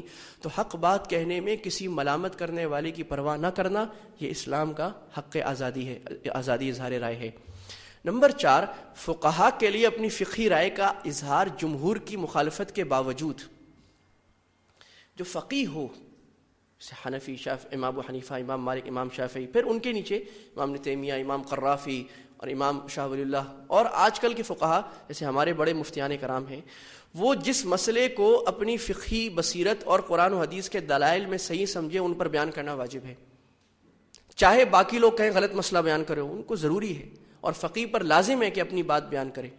یہی وجہ ہے کہ امام ابو حنیفہ رحمہ اللہ کے نزدیک کوئی آدمی کسی کو زبردستی طلاق دلوائی جائے تو طلاق ہو جاتی ہے، امام مالک کے نزدیک نہیں ہوتی، کیونکہ زبردستی دلوائی گئی۔ تو خلیفہ کا مذہب یہ تھا معتصم کا کہ جو زبردستی کی طلاق ہے وہ ہو جاتی ہے۔ امام مالک کا مسئلہ یہ تھا نہیں ہوتی، تو اس نے امام مالک کو کہا کہ میں تمہیں سزا دوں گا، امام مالک نے دے دو۔ تو اس نے امام مالک رحمہ اللہ، اللہ اکبر، امام المدینہ، وہ امام جن کی بشارت اللہ کے نبی نے حدیث میں سنائی ہے کہ مدینہ میں ایک شخص ایسا آئے گا کہ جو میری سنت کے نور کو دنیا میں پھیلائے گا، وہ آدمی جو اللہ کے نبی صلی اللہ علیہ وسلم کے ممبر پر بیٹھ کر 40 سال حدیث پڑھاتے رہے، اور جب حدیث پڑھاتے ہوئے کہتے تھے قال صاحب القبر ہاکذا، ان کے دائیں طرف اللہ کے نبی کی قبر تھی، کہتے تھے قال صاحب القبر ہاکذا، اس قبر والے نے یہ کہا، اس قبر والے نے یہ کہا، اور فرمایا کرتے تھے دنیا کا ہر آدمی سچ بھی بول سکتا ہے، جھوٹ بھی بول سکتا ہے، الا صاحب ھذا القبر، مگر یہ قبر والے کی ہر بات سچی ہے۔ وہ امام مالک، ان کو خلیفہ نے، آپ اندازہ کرو لاکھوں لوگ ان کے مداح، ان کو گدھے پر بٹھایا، منہ کالا کیا، سر منڈوایا اور گدھے کو بازار میں پھرایا کہ میری بات نہیں مانتے، اور امام مالک اس حال میں فرما رہے جو مجھے نہیں جانتا وہ جان لے، میں مالک ہوں اور میں یہ کہتا ہوں کہ زبردستی کی طلاق واقع نہیں ہوتی۔ ایک فقہی مسئلہ ہے، اس کو بھی چھپایا نہیں۔ تو ہر فقیہ اور مفتی پر یہ لازم ہے کہ جس مسئلے کو وہ حق سمجھتا ہے، چاہے اکثر مفتی اس کی مخالفت بھی کریں، بشرطے کہ مفتی ہونا چاہیے، مفتہ نہیں ہونا چاہیے۔ اگر مفتہ ہے تو اس کو تو مفتہ کھلا کر رخصت کر دینا چاہیے، اس کو حق نہیں۔ آج کل مفتے بہت ہو گئے، یہ بڑا مسئلہ ہے۔ جو آدمی عالم بن جائے، تخصص وہ دارالافتاء میں چلا جائے اور 4-5 دن کسی مفتی کے ساتھ وہ گزار لے، وہ مفتی صاحب بن جاتا ہے۔ اور مفتی بننے کا آسان طریقہ ہے کہ آدمی اپنے آپ کو تخصص کر لے چھوٹا موٹا کہیں سے، کسی کونے کھجورے سے۔ پہلے تخصص ہوتا تھا بڑے اکابر کے ہاں، اب ہر گلی کونے میں تخصص شروع ہو گیا۔ تخصص کر لے، پھر 4-5 چمچے اکٹھے کر لے، وہ مفتی صاحب کہنا شروع ہو جائے، پھر مشہور ہو جائے گا مفتی صاحب۔ تو بھئی اگر یہ مفتی صاحب ہے تو وہ مفتی تقی عثمانی صاحب کیا ہیں پھر؟ اگر مفتی ایسا ہوتا ہے جو کبھی سیدھی بات کرتا ہے کبھی الٹی بات کرتا ہے، تو ایسے چھوٹے لوگوں کو مفتی کہنے سے مفتی کی توہین ہوتی ہے، بڑے لوگوں کو ہی مفتی کہنا چاہیے۔ اس لیے ہمارے ہاں دارالافتاء میں، ہمارے جامعۃ الرشید میں، ہم میں سے کسی کو مفتی نہیں کہا۔ لوگ کہتے ہیں مفتی صاحب منع کر کے تنگ آئے تھے، لیکن ہمیں مفتی نہیں کہا جاتا کسی کو۔ وہ مفتی ہمارے یہاں 2 ہیں بس، مفتی ابو لبابہ، مفتی محمد، بس اور کوئی نہیں۔ باقی نیچے والے فتوے کا 20 سال سے کام کرنے والے کو نائب مفتی کہہ دیتے ہیں، مصحح کہہ دیتے ہیں، فتوے کی تصحیح کرنے والا، رفیق دارالافتاء کہہ دیتے ہیں، دارالافتاء میں کام کرنے والا، بس یہ کہہ دیتے ہیں، یہ لقب چلتا ہے۔ ایک سعودیہ سے ایک عالم آیا میرے پاس، تو رائیونڈ میں گیا ہوا تھا، تو وہ اس کو کسی نے کہا کہ 5-6 سال پہلے کی بات ہے، 5-6 سال پہلے تو میری عمر اور چھوٹی سی تھی، کہا یہ مفتی صاحب ہے۔ کہہ رہے اچھا ماشاء اللہ ماشاء اللہ، آپ کے یہاں تو بہت مفتی ہیں، ہمارے سعودیہ تو مسکین ہے، پورے سعودیہ میں ایک ہی مفتی ہوتا ہے۔ حکومتی سطح پر ہوتا ہے، ایک ہی مفتی ہوتا ہے، اس کے نیچے سارا شعبہ چلتا ہے۔ تو فقیہ پر مفتی بہرحال ایسے بھی کم نہیں ہے، مفتیان کرام ہمارے یہاں بھی زیادہ ہیں. ہر دارالافتاء مجتہد ہے اس وقت، یہ بات سمجھیے، یہ بات غلط ہے، اجتہاد کا دروازہ بند ہے، اجتہاد مطلق کا دروازہ بند ہے. ہر دارالافتاء میں روز نئے مسائل آ رہے ہیں، نئے مسائل پر اجتہاد ہو رہا ہے اور اختلاف بھی ہوتا ہے. مسلمانوں کو اپنے اپنے فقہی مسلک یا اپنے مفتی کے قول پر عمل کرنے اور اس کی تبلیغ کی آزادی ہے. دیکھیے مسئلہ یہ ہے کہ میں نے اس پریزنٹیشن میں 2-3 تصویریں بھی دکھائیں آپ کو. اب تصویر کا مسئلہ کیا ہے؟ یہ جدید مسئلہ ہے، اجتہادی مسئلہ ہے. دنیا کے 95% فقہا کی رائے یہ ہے کہ یہ تصویر حرام نہیں ہے، ڈیجیٹل تصویر حرام. پاکستان کے تقریباً میرا خیال میں 60-70% اور عالم عرب کے 99% علماء کی رائے یہ ہے تصویر حرام نہیں ہے، ڈیجیٹل تصویر حرام نہیں ہے. بعض علماء کی رائے یہ ہے، پاکستان میں صرف ہیں، پاکستان میں، افغانستان میں، بنگلہ دیش میں، ہندوستان میں، ان کی رائے یہ ہے نہیں یہ تصویر حرام ہے. تو بھائی اب یہ اچھی بات ہے، یہ بری بات نہیں ہے، یہ بات یاد رکھیے. جیسے حنفی شافعی مالکی اختلاف اچھی بات ہے، ایسے اختلاف ہونا یہ اچھی بات ہے، یہ بری بات نہیں ہے. لیکن اس اختلاف میں جو حرکت ہم کرتے ہیں وہ غلط ہے. ایک دوسرے کو لان تان شروع کر دیا. جو سمجھتا ہے تصویر جائز ہے وہ ٹھیک ہے، وہ ضرورت کے لیے استعمال کرے ڈیجیٹل تصویر کو. جو سمجھتا ہے ناجائز ہے بالکل استعمال نہ، دوسرے کو برا نہ کہے. جو تصویر کو ناجائز سمجھتا ہے ڈیجیٹل تصویر کو، تو کوئی اور آدمی ڈیجیٹل تصویر استعمال کر رہا ہے کسی جائز مقصد کے لیے، جائز مقصد کے لیے، تو اس کو برا نہ کہے کہ تم حرام کر رہے ہو، حرام ہو گیا. یہ بات خود غلط ہے. اسلامی بینکنگ کا مسئلہ ایک طوفان بدتمیزی کھڑا ہو گیا خواہ میں. بھائی جو علماء اسلامی بینکنگ کو جائز کہہ رہے ہیں وہ یہ تو نہیں کہہ رہے فرض واجب ہے، تو جو جائز سمجھتا ہے وہ کرے، اور جو ناجائز کہہ رہے ہیں تو وہ جو آدمی ناجائز سمجھتا ہے وہ ناجائز کرے. جو جس مفتی کے پیچھے چلتا ہے وہ اپنی مفتی کی بات مان لے. یہ نہ کرے ایک بات اس مفتی کی مان رہے، ایک بات دوسرے مفتی کی مان رہے، ایک بات تیسری مفتی کی مان رہے. یہ غلط طریقہ ہے. جس مفتی کی غالب آپ جس مزاج کو آپ لیتے ہیں، ہمارے بھی مزاج ہوتے ہیں. دارالعلوم کراچی کا اور مزاج ہے، جامشید کا اور مزاج ہے، بندری ٹاؤن کا اور مزاج ہے، فاروقیہ کا اور مزاج ہے. آپ جس دارالفتاء سے منسلک ہیں پھر زیادہ اسی سے رہیے. یہ نہ کریں میرے مطلب کا فتویٰ جہاں سے ملے گا وہاں سے لے کے بیٹھ جاؤں گا، یہ غلط طریقہ جائز نہیں ہے. تو آزادی اظہار رائے ہے. آپ جب اپنے مفتی کے مسلک پہ چل رہے ہیں اس مسلک کو بیان بھی کریں، لوگوں کو بتائیں، اور اس انداز سے بیان کریں بھائی میری رائے. مفتی بھی یہ کہے کہ میری رائے یہ ہے، وہ یہ نہ کہے شریعت کا مسئلہ یہی ہے. مفتی یہ نہ کہے ڈیجیٹل تصویر حرام ہے، جو حلال کہے وہ ایسا ہے. یہ مفتی غلط کام کرے گا. وہ یہ بھائی میری رائے یہ ہے کہ یہ حرام ہے، اور آپ کی رائے یہ ہے کہ حلال ہے. ٹھیک ہے، ماشاء اللہ، سبحان اللہ، یہ گلدستہ ہے اسلام کا، اس میں ہر طرح کے پھول ہیں، سبحان اللہ، اچھی بات چلتی ہے. لہذا اس انداز سے ہر فقیہ کو یہ آزادی ہے کہ اپنی آزادی اظہار رائے کرے. امام ابو حنیفہ کے دور میں ایک آدمی نکلا، اس نے ایک مسئلہ پوچھنے امام ابو حنیفہ کے پاس گیا اور جواب آیا. امام اوزاعی کے پاس گیا اور جواب آیا. امام شعبی کے پاس گیا اور جواب آیا. کہا سبحان اللہ، دین کا کیا بنے گا بھائی؟ ایک ہی شہر کے 3 فقیہ ایک ہی مسئلے میں 3 جواب دے رہے، ہوگا کیا؟ تو نے کہا بھائی یہی دین ہے، یہی دین کا حسن ہے. فروعی مسائل میں اختلاف اس میں امت کے لیے رحمت ہے کہ جب ایک قول میں امت کے لیے مشکل ہونے لگے تو امت دوسرے قول پر چلی جائے اور مفتی دوسرے قول پر فتویٰ دے دے. یہ حرکت تم نے غلط کی ہے کہ تینوں کے پاس گئے ہو. تم کسی ایک کا قول لے لو اور اس قول کے اوپر تم عمل کرنا شروع کر لو. یہ دین ہے، آسان دین ہے. بس آخر میں یہ بات کہ کرنے کا کام کیا ہے، یعنی یہ سارا پس منظر ہوا، گستاخی ہو رہی اللہ کے نبی کی شان اقدس میں، اور مغرب عالم اسلام کو بھڑکانے کی کوشش کر رہا ہے. وہ اس تیل پر تیلی لگانے کی کوشش کر رہا ہے. اور جب ہم بھڑکتے ہیں، ہم اچھلتے ہیں، ہم نعرے لگاتے ہیں، اپنے ملکوں کو توڑتے ہیں، اپنے حکمرانوں کے خلاف قراردادیں اور گالیاں نکالتے ہیں، تو وہ بڑے خوش ہوتے ہیں. تو ہم کیا کر رہے ہیں؟ پہلے تو یہ دیکھیں، فقط مظاہرے اور آتشی نعرے، وہ گلا پھاڑ کے منہ پھاڑ کے نعرے، کیا ہو گیا بھائی؟ تو یہ امت مسلمہ کی جو یہ صفت بنتی جا رہی ہے، یہ غلط بنتی جا رہی ہے کہ یہ برداشت نہیں ہے اس کے اندر. یہ خواہ بھڑک جاتی ہے، خواہ غصے میں آ جاتی ہے، تو ان کو مزہ آتا ہے. آپ نے گھروں میں دیکھا ہوگا نا خواتین نے کہ 2 بہن بھائی ہوں، ایک بہن بہت چھڑ جاتی ہو تو سارے اس کو چھیڑتے ہیں، مزہ آتا ہے. تو جو چھڑتا زیادہ ہے لوگ اس کو چھیڑتے زیادہ ہیں. آپ چھڑنا چھوڑ دیں، لوگ آپ کو چھیڑنا چھوڑ دیں گے. تو اس سے وہ خوش ہوتے ہیں. وہ پچھلے دنوں ٹائم میگزین نے ایک مظاہرہ ہوا تھا، کوئی واقعہ ایسی خاکوں کا ہوا تھا. تو ہمارے ہاں سائٹ میں مظاہرہ ہوا تو اس میں ہم طالب علم سارے گئے. تو اس نے کور فوٹو یہ لگایا تھا کہ ایک طالب علم جس کے دانت پیلے اور اس کی شکل بھی ایسا لگ رہا ہے کہ پتہ نہیں جنگل سے نکل کے آیا، اس کا منہ کھلا ہوا اتنا بڑا نعرہ لگا رہا تھا. انہوں نے کور فوٹو یہ لگا دیا. اب جب کور فوٹو یہ لگا دیا تو تبصرے کی ضرورت نہیں ہے، پتہ لگ گیا کہ یہ قوم کیسی ہے. یہ فطرت جو ہم دنیا کو دے رہے ہیں اپنی، یہ مہذب فطرت نہیں، نہ اسلام نے ہمیں یہ طریقہ سکھایا ہے. گالم گلوچ کر رہے ہیں ہم، مغربی مصنوعات کا بائیکاٹ، یہ کامیاب نہیں ہے بھائی. تھوڑا بہت نقصان ہو جائے گا، کامیاب نہیں. ٹھیک ہے کرنا چاہیے، لیکن شریعت کے لحاظ سے مغربی مصنوعات کا بائیکاٹ کوئی لازم فرض نہیں ہے. مغربی مصنوعات استعمال کرنا کوئی حرام نہیں ہے، نہ مکروہ تحریمی بھی نہیں ہے. اللہ کے نبی خود یہودیوں سے مصنوعات آخر تک لیتے رہے. یہ حل نہیں ہے. ہڑتالیں، اپنا نقصان کیا، اپنے پاؤں پہ کلاڑی ماری ہڑتال کر کے، اس کو کیا فائدہ ہو، نقصان ہوا. ڈنمارک کو آپ کی ہڑتال سے کیا نقصان ہو گیا، ہالینڈ کو کیا نقصان ہو گیا، فرانس کو کیا نقصان ہو گیا. اپنی حکومتوں کو لعن تان، وہی خوش ہو رہے ہیں، آپس میں لڑ رہے ہیں نا. گستاخی کا الزام لگنے والوں کا قتل. یہ میں عرض کروں کہ گستاخی کرنے والا اگر مسلمان ہے تو مرتد ہے. واضح گستاخی، ہر بے ادبی کرنے والا کافر نہیں ہے، یہ بھی بات یاد ہے. اور اگر کافر ہے، ذمی ہے، تو اس کا ذمہ ختم ہو گیا ہے.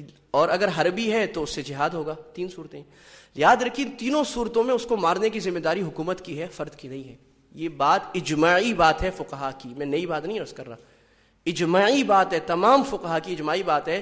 اپنا قانون ہاتھ میں لینے کی اجازت کسی مسلمان کو نہیں ہے.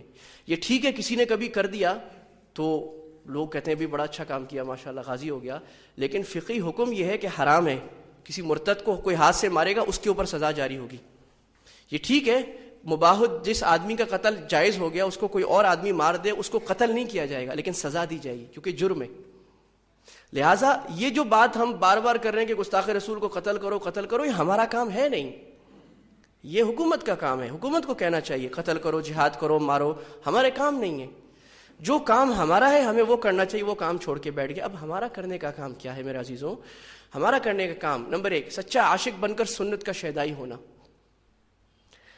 میں یقین سے کہہ سکتا ہوں، اگر میں قسم کھاؤں ہانس نہیں ہوں گا، کہ جب کافر رسول اللہ کی گستاخی کرتا ہے اس سے رسول اللہ کو جتنی تکلیف ہوتی ہے، اور مسلمان جب اللہ کے نبی کی سنت کو علل اعلان گٹر کے اندر پھینکتا ہے، علل اعلان رسول اللہ کے حکم کی مخالفت کرتا ہے، اللہ کے نبی کو اس سے تکلیف کہیں زیادہ ہوتی ہوگی.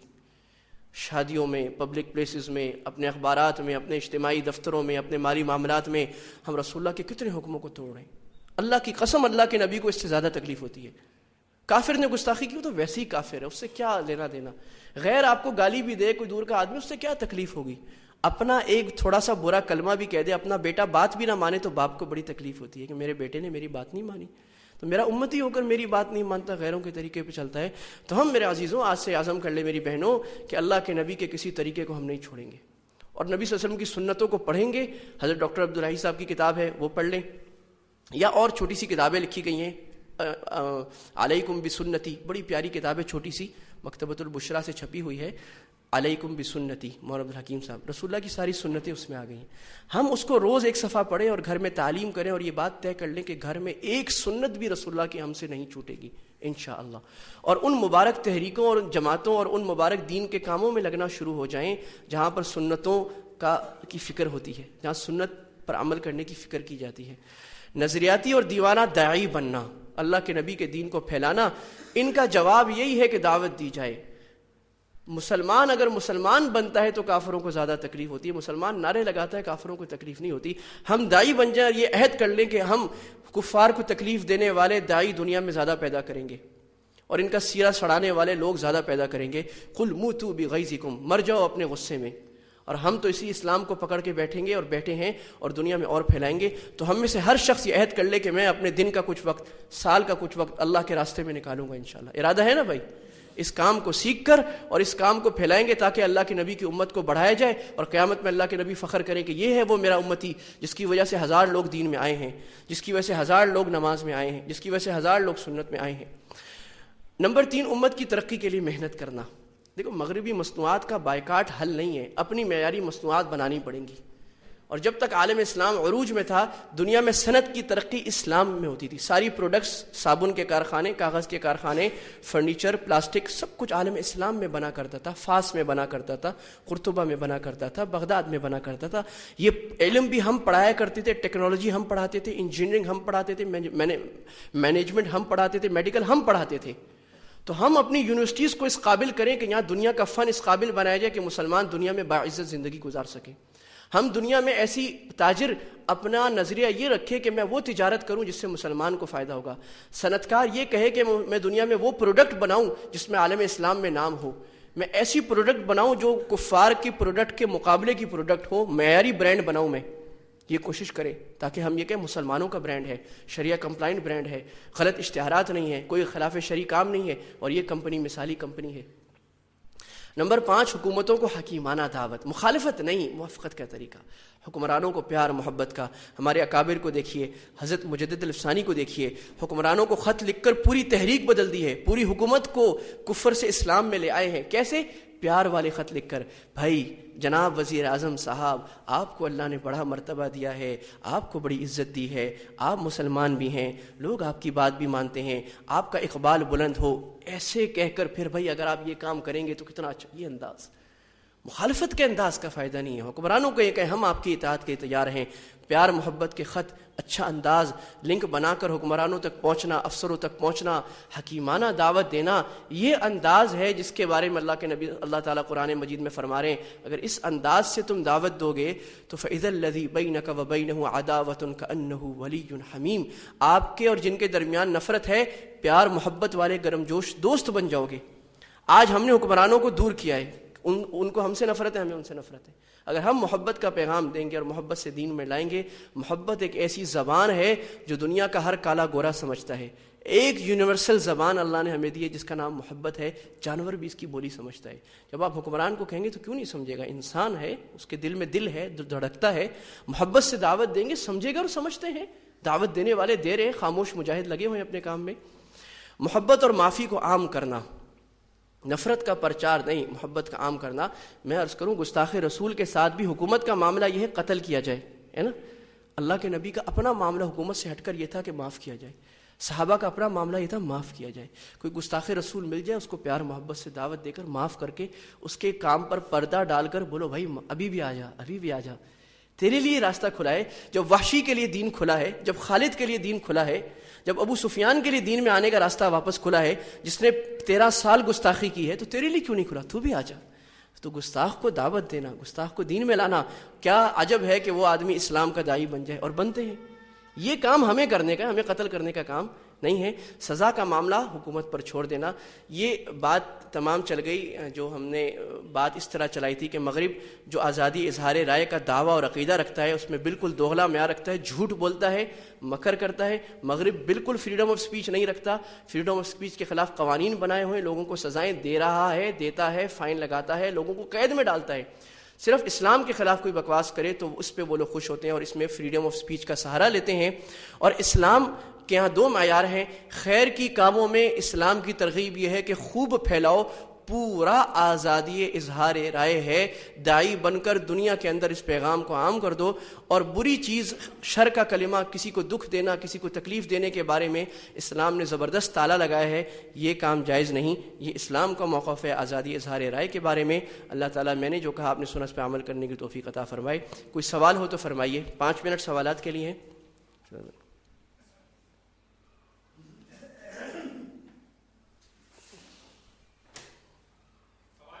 جی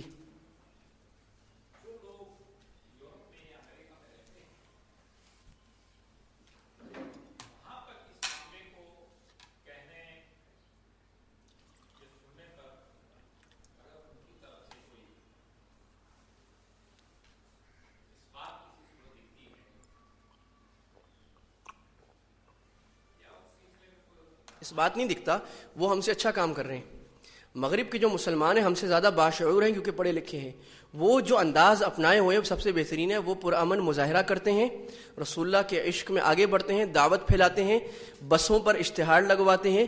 رسول اللہ صلی اللہ علیہ وسلم حق کے بالا کرنے والے، رسول اللہ صلی اللہ علیہ وسلم حق کی روشنی کو پھیلانے والے اپنی حکومتوں تک خط لکھتے ہیں، لیجسلیشن کرتے ہیں، تنظیموں کو متحرک کرتے ہیں، اخبار میں کالم لکھتے ہیں۔ سب سے مضبوط کام، اچھے انداز میں کام، عالم اسلام سے اچھے انداز کا کام عالم غرب میں رہنے والے مسلمان کرتے ہیں ان موضوعات پر۔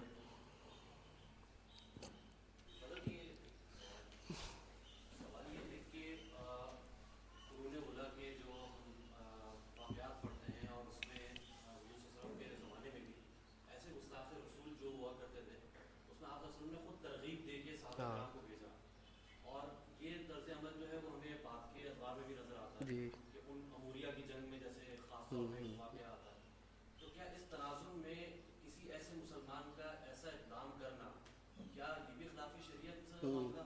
اچھی بات ہے. آپ نے جتنی مثالیں دی نا اس میں حکومت آ گئی. پھر وہی بات، رسول اللہ نے بھیجا تو رسول اللہ کیا تھے؟ مدینہ کے حاکم تھے.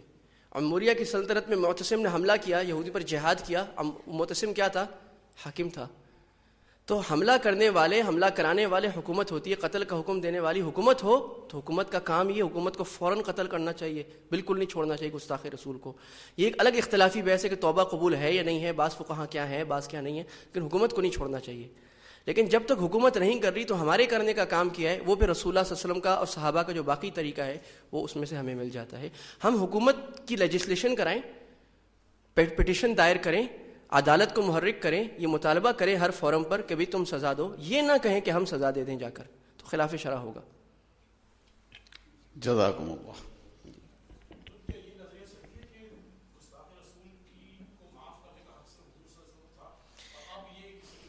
اختلافی مسئلہ ہے. فقہاء کی ایک بڑی اکثریت یہی کہتی ہے کہ جو گستاخی کرے، دیکھیں گستاخی نہیں ہے ویسے، گالی ہے. ہم نے ہمارے قانون میں گستاخی کا لفظ لکھا ہے. یہ گستاخی کا لفظ بہت عام ہے، یہ لفظ نہیں ہے، گالی ہے. ابن تیمیہ رحمہ اللہ اور صارم المنکی اور جتنی کتابیں اس پہ لکھی ہیں ان کا بھی یہ ہے الصارم المنصوص علی من سب الرسول علی شاتم الرسول. گالی دینے پر یہ سزا ہے، بے ادبی پر سزا نہیں ہے. یہ بات یاد رکھیے. ہمارے یہاں اس قانون کا غلط استعمال بہت زیادہ ہوتا ہے کیونکہ ہمیں علم نہیں ہے، فہم نہیں ہے. کسی نے ذرا سی کوئی بات کی، یہاں تک کہ دیوبندی بریلیوں کے خلاف دعویٰ کرتے ہیں، بریلی دیوبندیوں کے خلاف دعویٰ کرتے ہیں، قتل کر دیتے ہیں، فیکٹری جلا دیتے ہیں. یہ احمقانہ کام ہمارے یہاں ہوتا ہے. گالی جس کو واضح گالی سمجھی جائے، ایک شرط. دوسری شرط علی الاعلان. یہ نہیں کہ میں آج دروازے سے باہر نکلوں میں بولوں وامق بھائی نے گستاخی کی، سارے آ کے قتل کر دیں. ہمارے تو یہ جہالت ہوتی ہے نا. علی الاعلان علی رؤوس الاشہاد. اور بعض فقہاء نے فرمایا اصرار کے ساتھ وہ آدمی حرکت کرے اور گالی نکالے، پھر یہ سزا ہے. اس صورت میں حنابلہ، مالکیہ، شافعیہ وہ یہ کہتے ہیں کہ اس کی توبہ قبول نہیں ہے. حنفیہ میں پھر اختلاف ہے. صحیح مسلک امام ابو حنیفہ کا اور ابن عابدین رحمہ اللہ جو فتاوی شامی ہے، جو اصل مفتابی قول ہے، وہ یہ ہے کہ احناف کے یہاں اس کی توبہ قبول ہے. لیکن احناف کا دوسرا موقف جو ابن حمام کا ہے، ان کی توبہ قبول نہیں ہے. لیکن پاکستان میں چونکہ قانون سازی ہو چکی ہے تو پاکستان میں جو قانون چل رہا ہے اس کے مطابق ہی، کیونکہ حکومت مجتہد ہوتی ہے، جو قانون بنائے اسی کے مطابق فیصلہ کیا جائے گا. جزاکم اللہ. کچھ اعلانات سن لیں.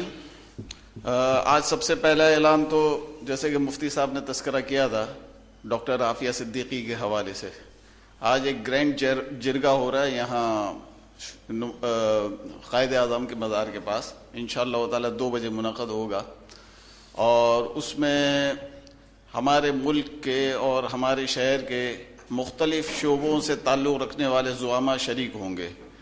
تو ڈاکٹر عافیہ صدیقی کے حوالے سے وقتاً فوقتاً یہاں بات چلتی رہتی ہے اور حقیقت یہ ہے کہ ہم سب بھی جو ہے عافیہ موومنٹ کے ساتھ منسلک ہیں اور جو بھی کاز جو ہے ڈاکٹر عافیہ صدیقی کے حوالے سے یہاں شہر میں، ہمارے ملک میں اور اس قسم کے معاملات جو ہوتے ہیں تو اس میں ہم اپنا بھرپور کردار ادا کرنے کی توفیق ادا کرنے کی کوشش کرتے ہیں.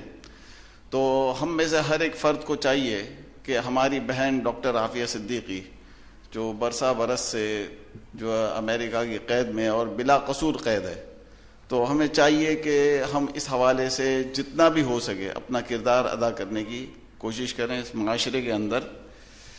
دوسرا اہم اعلان یہ ہے کہ اگلا انشاءاللہ تعالی ہمارا درس قرآن و حدیث 8 مارچ کو اتوار کو یہیں منعقد ہوگا.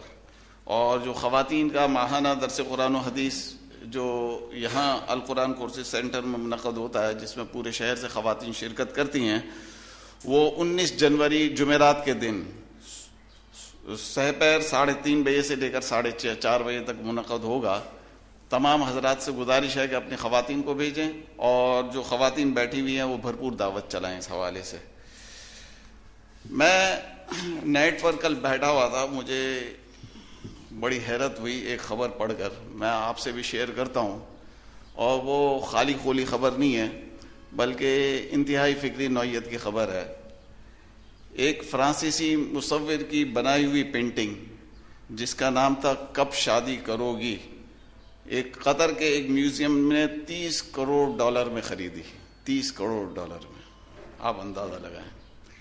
اس سے قبل دنیا میں جو ورلڈ ریکارڈ بنانے والی یہ خبر تھی یہ پینٹنگ بکنے کے حوالے سے، وہ صرف جو ہے $2.59 کی تھی، وہ بھی قطر نے ہی خریدی تھی. اور قطر کے جو پچھلے حکمران ہیں انہوں نے تقریباً $1 ارب یہ ان فن پاروں کے خریدنے کے لیے مختص کیے ہوئے تھے. پچھلے سال قطر کے ایک شہزادے نے 74 کروڑ روپے میں انگلینڈ سے ایک گھوڑا خریدا، اور یہ ایک ریکارڈ ہے، آج تک انسانیت کی تاریخ میں اتنا مہنگا گھوڑا نہیں بیچا گیا. اسی طریقے سے سب سے مہنگا اونٹ اس دنیا کے اندر جو خریدا گیا ہے وہ ایک متحدہ عرب امارات کے شہری نے خریدا، وہ بھی پچھلے سال ہی خریدا گیا. رمضان کے آخری دنوں میں اور عید کے دوران جو انگلینڈ میں جو سب سے بڑی خریداری کرنے والے حضرات اور خواتین ہیں وہ عرب ممالک سے منسلک ہیں. یعنی کہ ایک شفٹ میں جو ہے 90 لاکھ ڈالر کی خریداری ایک دکان سے تو یوں خرید کر جاتے ہیں وہ لوگ. اور شام کے وقت وہاں انگلینڈ میں جب آخری عشرہ ہوتا ہے اور عید کے دن ہوتے ہیں تو بڑی بڑی اور جو ہے لگژریس گاڑیوں کا ایک میلہ لگا ہوا ہوتا ہے عرب خواتین اور عرب مردوں کی طرف سے. اس کا دوسرا رخ بھی آپ دیکھ لیں. بلکہ دوسرا رخ بیان کرنے سے پہلے میں ایک اور بات بتاؤں آپ کو کہ سب سے بڑے خریدار اس وقت امریکی اسلحے کے ہمارے یہ عرب ممالک ہیں، سب سے بڑے خریدار. اور یہ بھی ایک حقیقت ہے کہ امریکہ جتنی بھی دنیا میں جنگیں لڑتا ہے وہ جیتنے کے لیے نہیں لڑتا بلکہ اپنا اسلحہ بیچنے کے لیے لڑتا ہے. اس وقت صورتحال یہ ہے کہ اپنا سر اور اپنا ہی ہتھیار، یہ والی کیفیت ہے ہماری کہ پوری عرب دنیا ایک دوسرے کے ساتھ جو ہے باہمیں جنگ و جدل ہے. اور اسلحہ کس کا استعمال ہو رہا ہے؟ امریکہ کا استعمال ہو رہا ہے. اور جناب جو ہے جانیں کس کی استعمال ہو رہی ہیں؟ مسلمانوں کی استعمال ہو رہی ہیں. امریکہ کو تو ایک پھوٹی کوڑی بھی خرچ نہیں کرنی پڑ رہی بلکہ امریکہ جو ہے اربوں ڈالر کما رہا ہے. اور مقاصد کیا ہے؟ مقاصد سیدھے اپنا اسلحہ بیچو، مسلمانوں کو کمزور کرو اور ان کو تقسیم کرو اور اپنی حکمرانی اپنی پالیسیز کو اس دنیا پر طول دو. یہ سیدھی پالیسیز پورے مشرق وسطیٰ کو اس وقت آپ دیکھ لیں کہ پورا مشرق وسطیٰ جو ہے یہ اس وقت جو ہے آگ کے بم پر بیٹھا ہوا ہے. اور جو ہے کیا کہتے ہیں اپنے ایجپٹ جو ہے اس کے اندر ایک خانہ جنگی چل رہی ہے. اس کے ساتھ ساتھ جو ہے عراق اور سیریا جو ہے وہ باہمیں دست و گریبان ہیں. اسی مصر میں جو ہے ہمارے عرب ممالک نے مل کر وہاں کی جمہوری حکومت کو ختم کیا اور اس کے بعد اب وہاں جو ایک خانہ جنگی کی کیفیت پیدا ہو گئی ہے.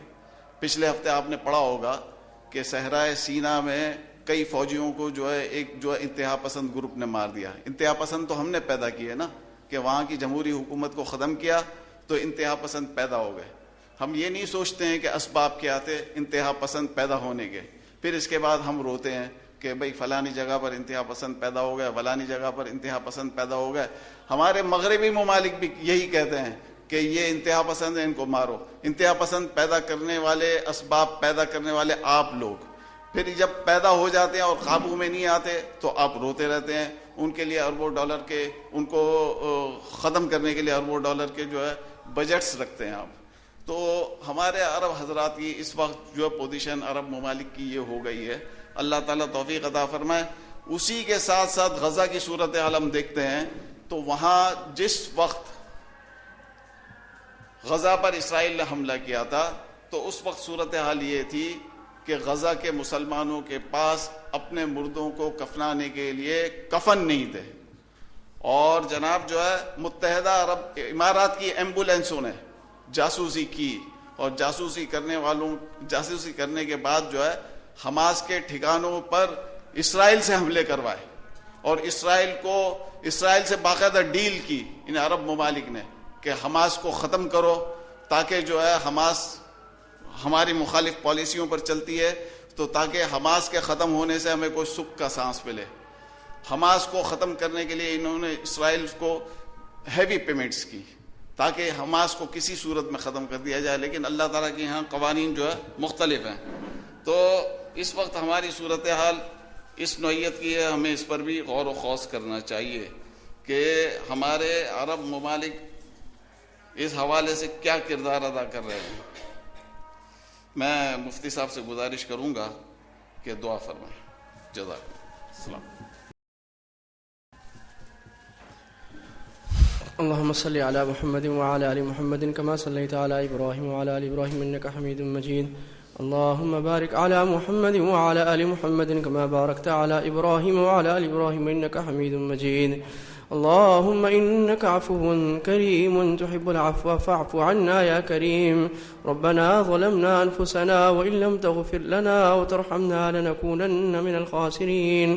فاطر السماوات والأرض أنت وليي في الدنيا والآخرة، توفني مسلما والحقني بالصالحين. اللهم إنا نسألك حبك وحب من يحبك وحب عمل يقربني إلى حبك. اللهم اجعل حبك أحب إلي من نفسي وأهلي ومن الماء البارد. اللهم اقسم لنا من خشيتك ما تحول به بيننا وبين معاصيك. ربنا آتنا في الدنيا حسنة وفي الآخرة حسنة وقنا عذاب النار. لا إله إلا أنت سبحانك إني كنت من الظالمين. اے اللہ ہمیں سچا پکا مومن بنا دے. اے اللہ ایمان والوں کی کثرت فرما دے. اے اللہ دین پر جمنے والا بنا دے. اے اللہ اپنے احکامات کو پورا کرنے والا بنا دے. اے اللہ اپنی منہیات اور منکرات اور گناہوں سے بچنے والا بنا دے. اے اللہ دین کا داعی بنا دے. چار دانگ عالم تیرے پیغام کو پھیلانے کا جذبہ عطا فرما دے. اے اللہ دین کے لیے قربانی دینے والا بنا دے. دین کے لیے مجاہدہ کرنے والا بنا دے. اے اللہ جیسا تو چاہتا ہے ویسا ہمیں بنا دے. اللہ ہمارے بوڑھوں کی اصلاح فرما، ہمارے نوجوانوں کی اصلاح فرما، ہمارے بچوں کی اصلاح فرما، ہماری خواتین کی اصلاح فرما، ہمارے مردوں کی اصلاح فرما. اے اللہ ہمیں پاکیزہ گھر عطا فرما، مسلمانوں والے گھر عطا فرما، مسلمانوں والے معاشرے عطا فرما. اللہ ہمارے بازاروں میں دین کو نافذ فرما، ہمارے گھروں میں دین کو نافذ فرما، ہمارے ایوانوں میں دین کو نافذ فرما، ہماری عدالتوں میں دین کو نافذ فرما، ہماری سڑکوں میں عوامی جگہوں میں دین کو نافذ فرما. اے اللہ دین کی برکت سے ہمیں عروج عطا فرما، ہمارا کھویا ہوا عروج ہمیں واپس عطا فرما. اے اللہ اس ذلت اور پستی سے امت مسلمہ کو نکال. اے اللہ جن کاموں پہ تو راضی ہوتا ہے وہ کام کرنے والا بنا دے. اے اللہ جن کاموں سے تو ناراض ہوتا ہے ان کاموں سے بچنے والا بنا دے. اپنے حبیب صلی اللہ علیہ وسلم کی محبت دل میں گھول کر پھیلا دے. اللہ اپنی محبت عطا فرما دے. صحابہ کرام کی محبت نصیب فرما. صحابہ کرام کے نقش پا کر راہی بنا دے، ان کے راستوں پہ چلنے والا بنا دے، دین کی فکر کرنے والا بنا دے. اے اللہ ہمیں دیندار مسلمان بنا دے. اے اللہ ہمارے نوجوانوں کو دین عطا فرما دے. اے اللہ جو مشکلات ہیں ان مشکلات کو دور فرما دے. اے اللہ امن کی نعمت نصیب فرما، بد امنی کو ختم فرما. اللہ دہشت گردی کو ختم فرما، چین و سکون عطا فرما، نفرت کے ماحول کو ختم فرما، محبت کا ماحول پیدا فرما. اے اللہ ہمارا روٹھا ہوا رزق ہمیں واپس عطا فرما دے. اے اللہ ہماری روٹھی ہوئی روشنیاں ہمیں واپس عطا فرما دے. اے اللہ ہمارے اختلاف انتشار کو اتحاد میں بدل دے. اے اللہ ہماری تقسیمات کو اتحاد میں بدل دے، ہمیں ایک اور نیک بنا دے. اے اللہ تعصب کے سارے جھنڈے گرا دے. اے اللہ قومیت لسانیت کی ساری تنظیموں سارے جھنڈوں کو ختم فرما دے. اے اللہ ایک لا الہ الا اللہ محمد رسول اللہ کے نیچے سب کو ایک ہونے والا بنا دے. اے اللہ تعصب کے نعرے ختم فرما دے. اے اللہ ایک قوم ایک ملت بننے والا بنا دے. اے اللہ بیماروں کو شفاء کاملہ عاجلہ نصیب فرما. اے اللہ جو پریشان ان کی پریشانیاں دور فرما. اے اللہ ہماری خواتین کو بھی دین پر چلنے والا بنا دے. ان کو گھروں میں دین کی دین پر عمل کرنے والا، دین پڑھنے والا اور دین پھیلانے والا بنا دے، مردوں کے شانہ بشانہ اور مردوں کے ساتھ مل کر دین کے داعیہ بنا دے، ان کو بھی دین کی معلمہ بنا، دین کے عالمہ بنا، قاریہ بنا۔ اے اللہ ہماری خواتین کو بھی دین پر چلنے والا بنا دے، مردوں کو بھی دین پر چلنے والا بنا دے۔ اے اللہ امن عطا فرما، اللہ ہم سے وہ معاملہ عطا فرما جو بادشاہ کرتے ہیں، اللہ ہمارے اعمال کے مطابق معاملہ نہ فرما۔ اے اللہ ہم آسمان و زمین گناہ بھر کر تیرے پاس لائے ہیں، لیکن میرا اللہ تیری رحمت اس سے بھی زیادہ ہے۔ تو نے خود اپنے حبیب سے فرمایا تھا میری رحمت میرے غصے سے زیادہ ہے۔ اے زیادہ رحمت والے، وسیع رحمت والے مولا، ہمارے ان گناہوں کو معاف فرما دے۔ اے اللہ ہمارے چھوٹے ہاتھوں کو نہ دیکھ، اے اللہ اپنی شان کریمی کے مطابق معاملہ فرما۔ اے اللہ ہماری ساری زندگی دین پر اور راحت سکون کے ساتھ عطا فرما۔ اے اللہ ہمارے آخری وقت سب سے بہترین وقت عطا فرما۔ اللہ ہماری زبان سے آخری کلمہ نکلنے والا لا الہ الا اللہ محمد رسول اللہ ہو۔ اے اللہ عالم اسلام کی خیر فرما، پورے عالم اسلام کے مسلمانوں کی مدد فرما، ہمارے فلسطین کے بھائیوں کی مدد فرما، سوریہ کے بھائیوں کی مدد فرما، عراق، لیبیا، مصر، یمن کے بھائیوں کی مدد فرما، افغانستان کے بھائیوں کی مدد فرما، افریقہ کے مسلمانوں کی مدد فرما، جہاں کئی مسلمان مظلوم ہیں اللہ ان کی مدد فرما۔ اللہ ہمیں وہ زور بازو عطا فرما کہ ہم کافروں کی مدد کے بغیر ان کی مدد کر سکیں۔ اے اللہ ہمیں وہ زور بازو عطا فرما کہ ہم اسلام کے دشمنوں کو صحیح جواب دے سکیں۔ اے اللہ جو اسلام کے دشمن ہیں ان کو تو خود پکڑ لے۔ اللہم علیک بالیہود المعتدین، اللہم علیک بہم، اللہم دمر دیارہم، شقق شمرہم، فرق جمعہم، انزل علیہم رجزک وعذابک۔ اے اللہ دین کے جتنے کام دنیا میں جس بھی نام سے حق انداز میں چلنے، اللہ ان کی مدد فرما۔ جو لوگ دین پڑھ رہے ہیں، پڑھا رہے ہیں، تیرے نبی کی میراث کی حفاظت کر رہے ہیں، ان علماء اور مدارس کی حفاظت فرما۔ دن دوگنی رات چوگنی ترقی عطا فرما، ان کے خلاف اٹھنے والی آنکھوں کو گرا دے۔ اللہ جو لوگ دین کی دعوت کسی بھی نام کسی بھی طریقے سے دنیا میں کر رہے ہیں، اللہ ان داعیوں کی زبان میں برکت ڈال دے۔ جو لوگ تیرے دین کا دفاع کر رہے ہیں ان مجاہدین کی حفاظت فرما۔ اللہ جو تیرے دین کو بدنام کر رہے ہیں ان کو خود بدنام کر، اور اللہ ان کے وجود سے دنیا کو پاک فرما۔ صلی اللہ تعالی علی خیر خلقہ سیدنا مولانا محمد و آلہ و صحبہ اجمعین، آمین برحمتہ۔